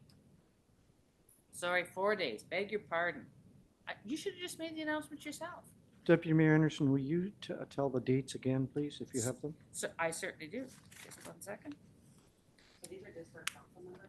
No, it's for council members. Sorry, I didn't get to that part of it. County councilor, there's distracted me and now I've lost my message. David, what are the dates? I have it right here if you There would you like go. me to. Okay. Perfect. So Somebody has this is for elected officials, housing providers, staff, directors, and community agencies. It's November 4th is a full day. And then looks like day 2 is November 18th. Day 3 is November 25th. And day 4 is December 2nd. And I will send it out to all members of council. And for their some are only consideration. half days. They're not all full days. But Yeah, there are some half days as Yeah. well. anyway, it's worthwhile. Anything we can get to sort of get an understanding of where we're all going and how much we're all struggling to assist with finding affordable housing for the people in need in our county. And that's all I've got. Thank you. Thank you very much. I have a couple here. I've got a thank you from the executive director at Big Brothers and Sisters. She wanted to thank us for our participation in the mayor's golf tournament. Couple other things that might be of interest for sure. The dates on the Big Dig, I'll go over them one more time. For the businesses in our area, that is October 30th, 8 a.m. to 9:30. And for all residents in the area that want to know about the Big Dig, same day, October 30th, 5 p.m. to 8 p.m. At the community center in Palmerston. Just a couple of FYIs, the one being Wellington County Waste Facilities minimum user fees are, this is starting January 1st, 2025. A $10 minimum fee will apply to all waste materials brought to Wellington County's 6 waste facilities, including yellow user pay bags, garbage bags. So the goal of the Solid Waste Services and the County of Wellington Council is for people to put their yellow bags on the curb. We have a very sophisticated solid waste services situation in Wellington County, and diversion is the word of the day. So when you go out to our facility in Minto, Harriston, you see you get paid. You now pay for. You don't pay for steel and other items, tires, household waste. Yard waste, leaves. You can put most of that stuff on the curb. So I load my steel, my old fridge, my old mattress up, and I take it out. I pay, but I don't have to pay for the yellow bag if I put it on the curb, because we're paying a service for a truck to come along and pick up our blue boxes, our yellow bags, our organic material. That is all part and parcel of our solid waste services in Wellington County and Minto. So the more stuff you can put on the curb, it gets picked up and it goes to its destination. It doesn't go to our Harriston facility. So when I go out to the facility on Saturday morning with a couple of yellow bags and a few other things, that stuff gets put into the bin. We have to pay a driver to come and pick it up and take it to landfill. That's an extra cost. Okay, so hence the $10 charge. So I'm throwing that out there as a bit of education, because that's what we're trying to do. That's what the $10 charge is, for people to think before they go out there. And I'm not saying that people don't think. I'm saying if we put it on the curb, it's going to be picked up and it'll go to the leaves and stuff will go to its destination. It doesn't have to go to one of the 7 sites. It'll go directly, and that extra cost for a truck to come to our 7 sites and pick up the bin and take it to where its final destination is.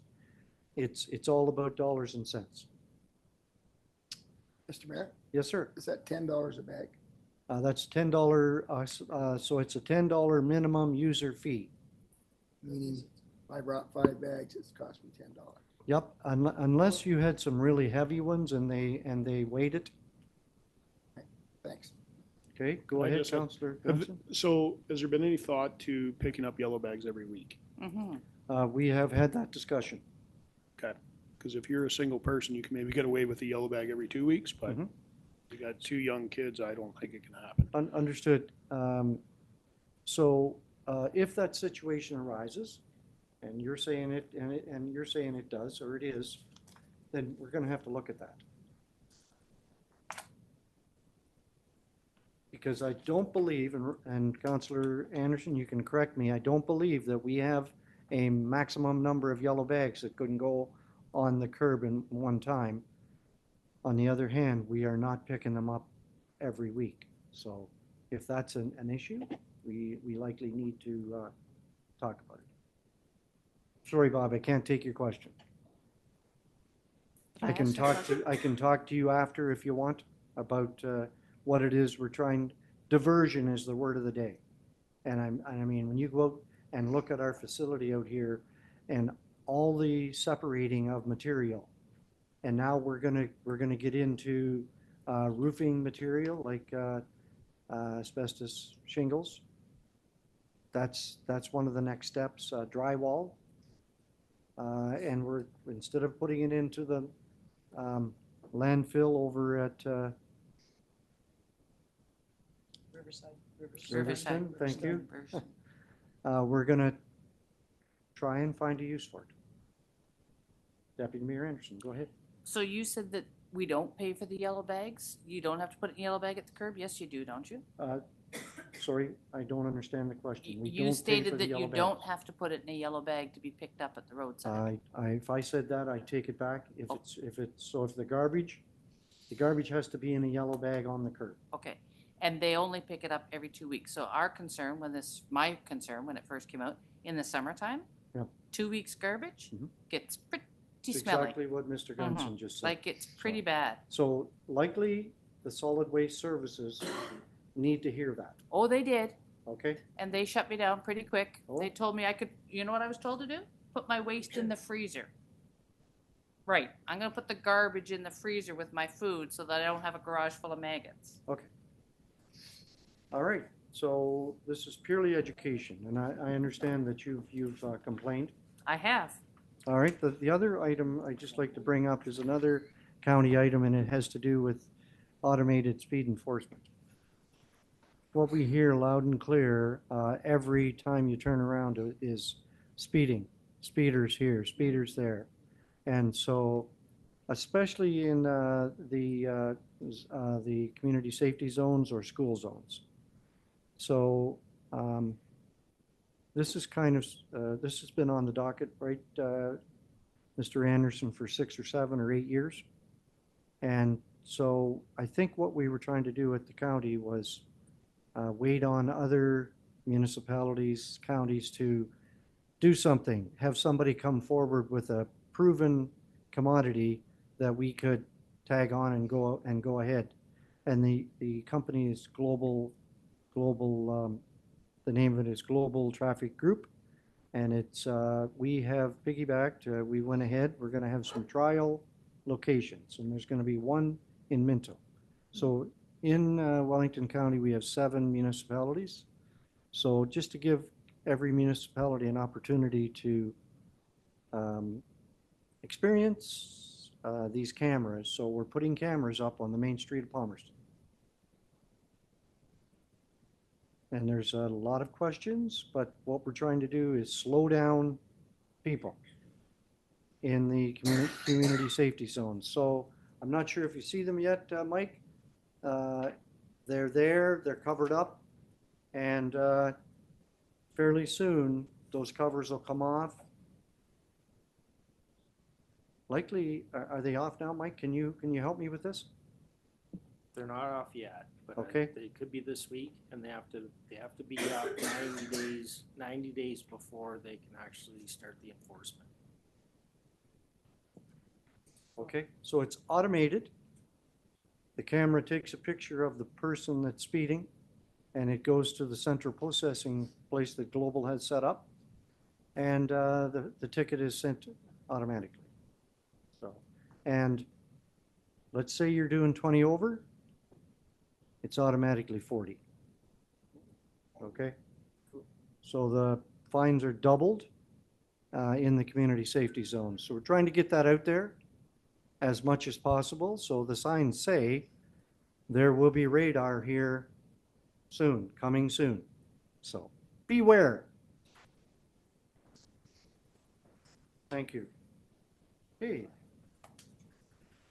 Sorry to be so long-winded, but then we have a motion resolution by Councillor Gunson, seconded by Councillor Potnovitz, that the Committee of the Whole convenes into regular council. All in favor of that motion? That's carried. Thank you. The next one is notice of motion. by myself. So this notice of motion is by myself. Notice of motion to consider a change in the start times for council meetings.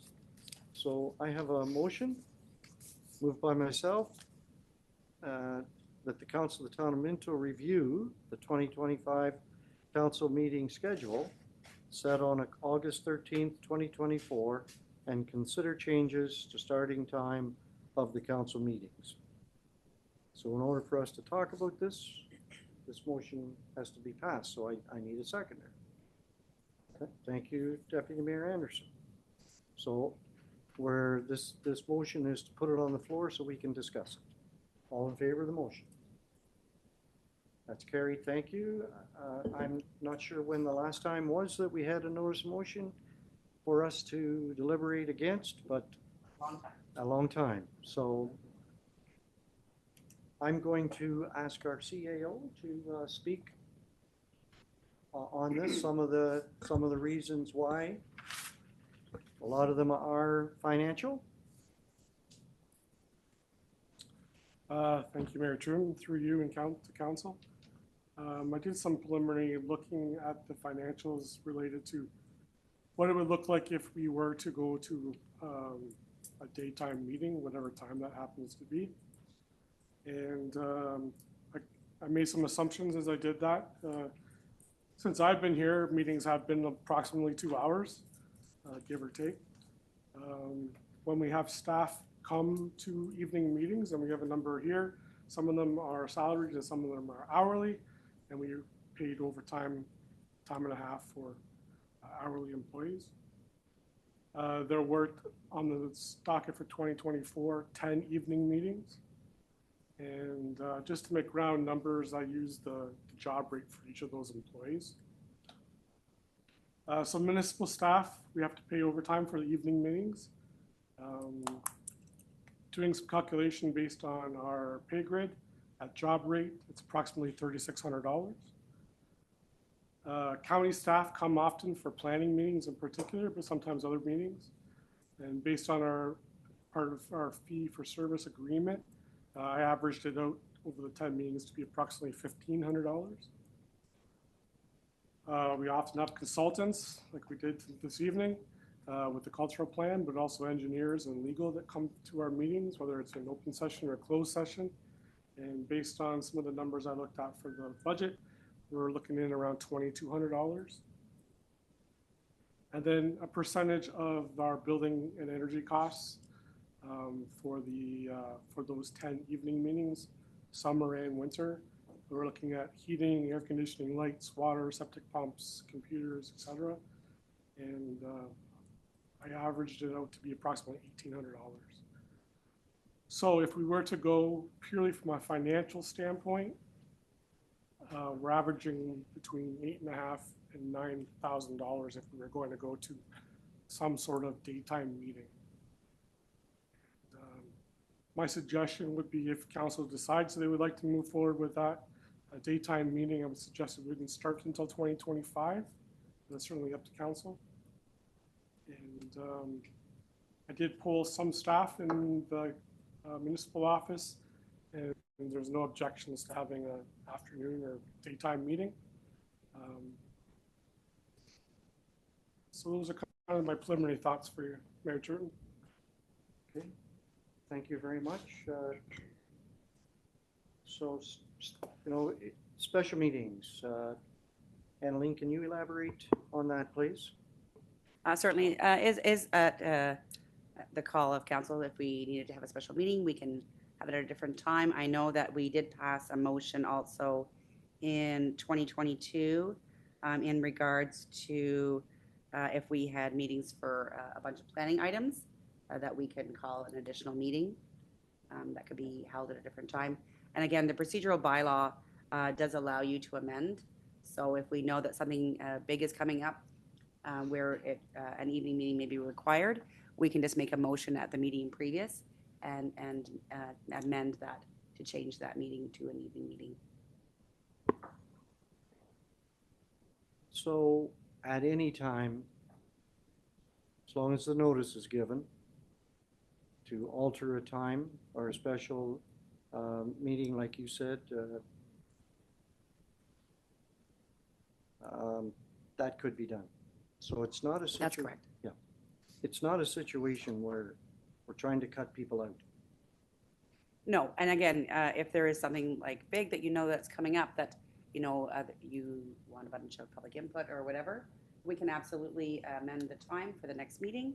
And we just make sure that we change that. It's not a big deal. It's at the call of council though, and it would have to be voted upon. So we start January 1st, 2025. And in 2024, there was, we're talking 10 evening meetings. So we can only assume that in 2025, it'll be the same. Okay. That's correct. Is there questions? Deputy Mayor Anderson, go ahead. Not so much questions as comments. So a couple of things that came to my mind when we're thinking about this. I would question some of those costs, like consultants. Are we paying them extra to come in for an evening as opposed to an afternoon? We'd be paying them either way. We pay them more if they come in the evening? Through Mayor Turton, Deputy Mayor Anderson. Yes, evening meetings would have an updated cost. They haven't, okay. All right, fair enough.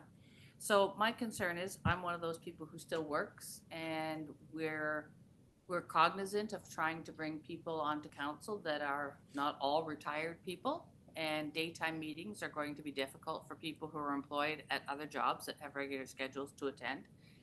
Similarly, the public, now I've heard the comments earlier this evening, but we could reiterate, as Mayor Turton did and as County Councillor Anderson commented a few weeks ago, these chambers are routinely empty. We haven't seen anybody ever sitting here until the last few months.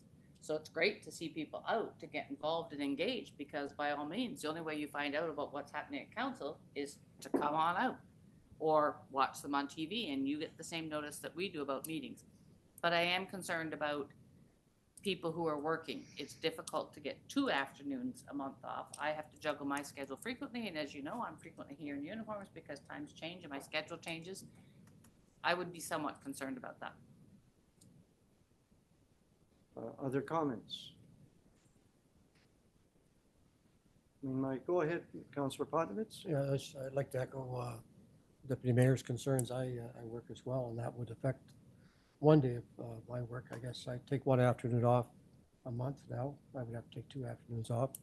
And just some of the comments from the public here tonight, it does inconvenience them as well, I guess, in regards to attending meetings during the day if they're, working individuals. So I just, some of the concerns that I'd like to express as well.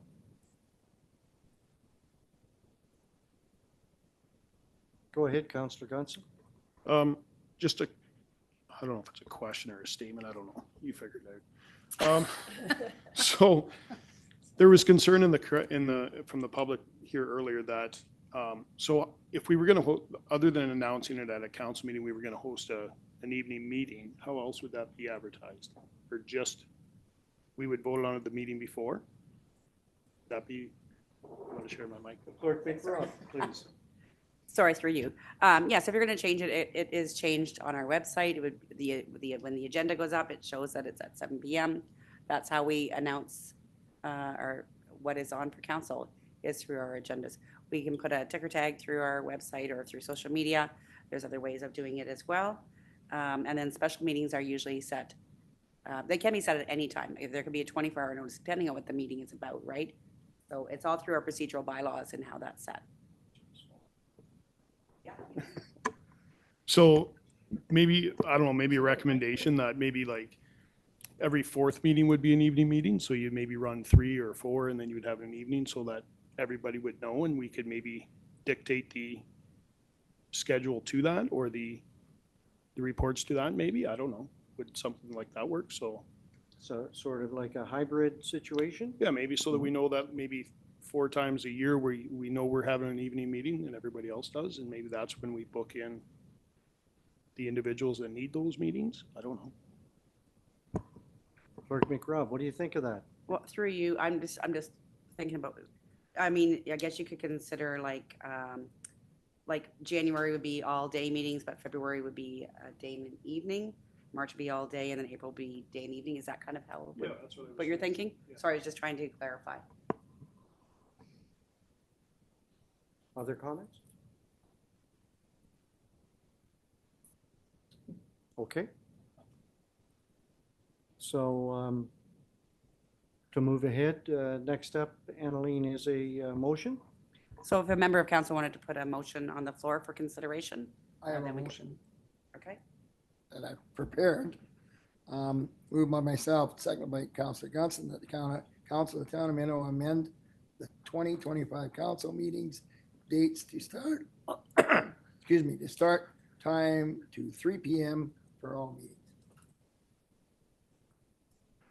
Now, well, that's on the floor. if you Discussion. wanted to put an amendment to that motion, we probably could have, if that's what you were looking to do, something. Well, I wasn't thinking about that before I came here, but yes, that, I'm thinking that would maybe work for some people. I'm not sure the thought of everybody else, but maybe I would like to amend the motion that maybe once every 2 months, we have an evening meeting.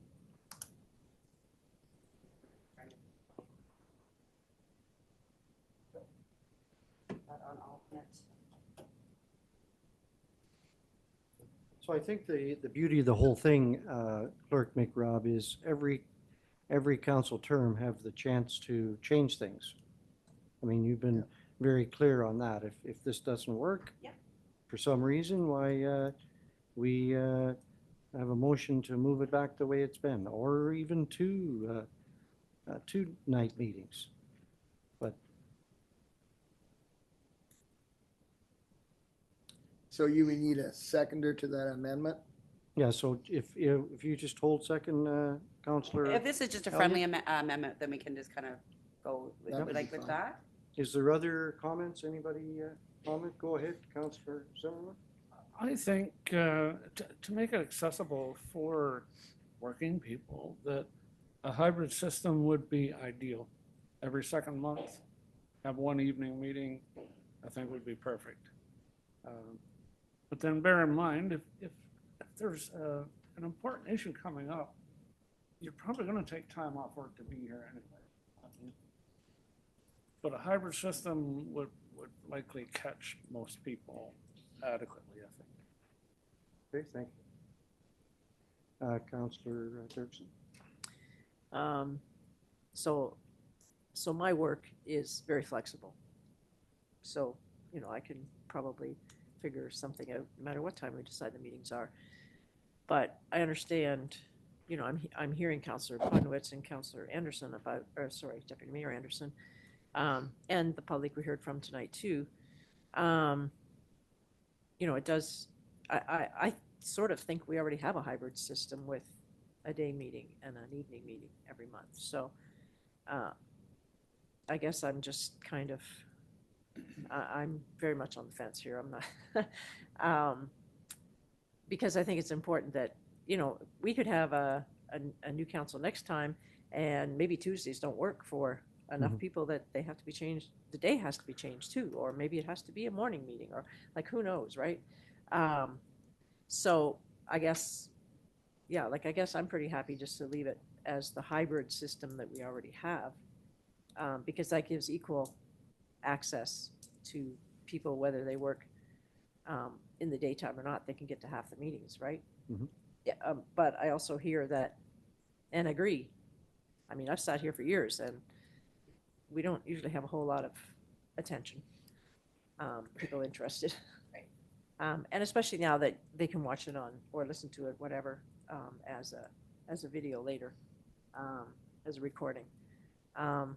So yeah, it's kind of, there's a lot of things to consider. I guess the one thing I wanted to know was what the savings would be. That's actually more than what I would have thought. So that sort of has to play into the decision too. Go ahead, Councillor Elliott. I did, over the years, of course, many years, as I'm an old guy, I'm around council for a lot of years. I've been in a situation where it's all been day programs, and we all worked at that time, but we managed to make all the meetings when it was the town of Palmerston. This system was when we were at the town of Minto has worked fine too, but I don't think it stopped anybody from if I remember right, and I'm sure the township where we were 10 in the morning or something like that. Well, And we did all day. And went all meetings, day. And county goes 10 in the morning. And that's an all day, plus your committee meetings, which is during the day. So it isn't, it doesn't seem to inhibit people from making it out if they've got something they wish to bring forward. And when you put in for council, you don't put in for, I can't get there because it's daytime. I can't get there because it's nighttime. Some people work afternoon shifts and can't get there too, as you have for many years. And you have to get off even an afternoon shift to be there at 7. So I see little problem with the hybrid. In fact, people can plan once every 2 months, as you were saying. They can plan to be here for a meeting. If we've got something that's contentious that we have to deal with, we amend the meeting to have it at night. We know that people want to be here.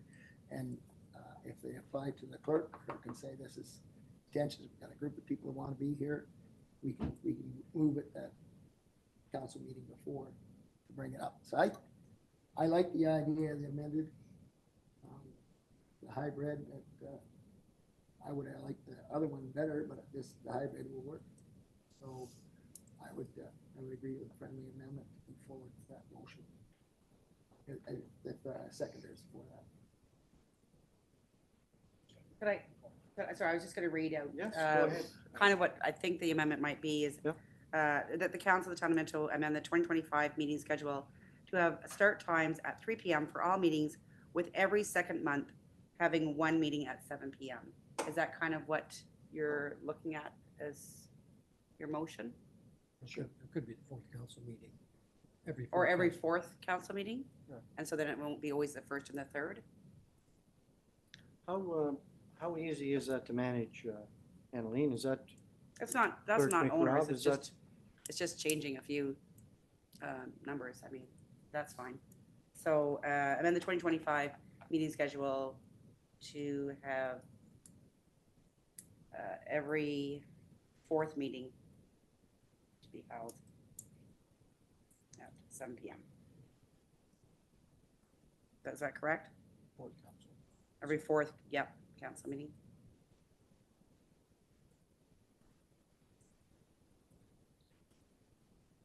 Sorry, go ahead, Councillor Dirksen. I just feel like that's gonna kind of, if we say every fourth meeting, I feel like that's gonna run havoc with our summer meetings. Because we have We only have fourth two meeting. meetings, I think, in the daytime, in the summer, right? Right. So it would be easier, I think, to say that the second meeting in the months of February, April, June, October, I guess, and December are at 7. Just say every fourth meeting may also get confusing because in November we have 3 meetings. October we have 3 Yes. meetings Yeah, exactly. as well. Yes. And the point of that, of course, is our budget and et cetera. So if we have 5 Tuesdays, we sometimes have 3 meetings within that month.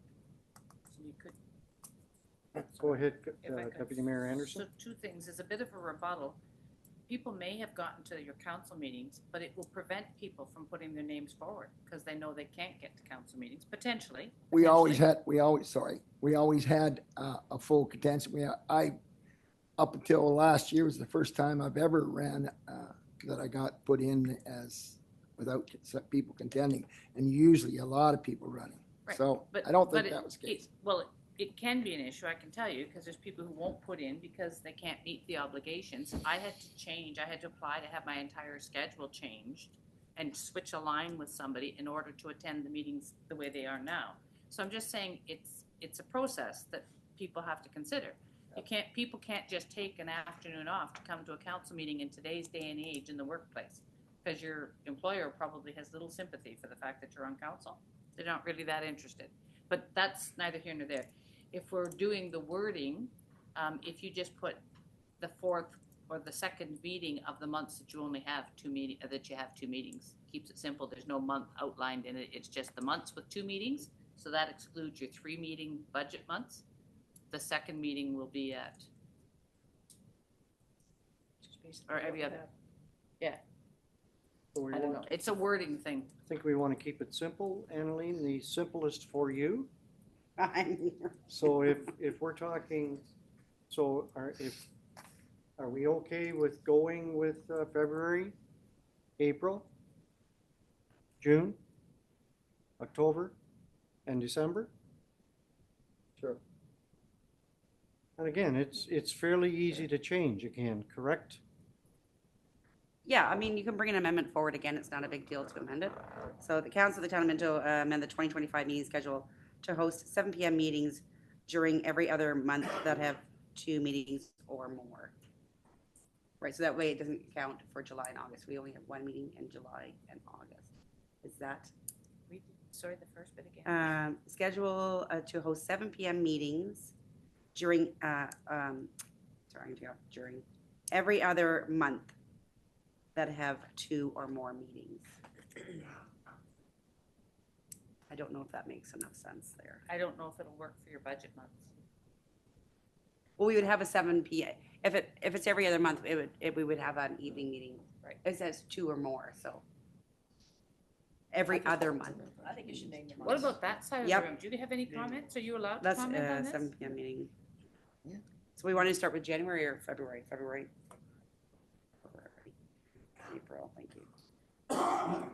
So likely, when the 2025 meeting dates come out, you'll have these down in predetermined order on which is which and when and why. It's already out, actually. So I'm just changing this to amend the meeting schedule to host 7 PM meetings. To host 1 7 PM meeting during February, April, June, October, and December, with the balance of the meetings to be at 3 PM. Does that make sense?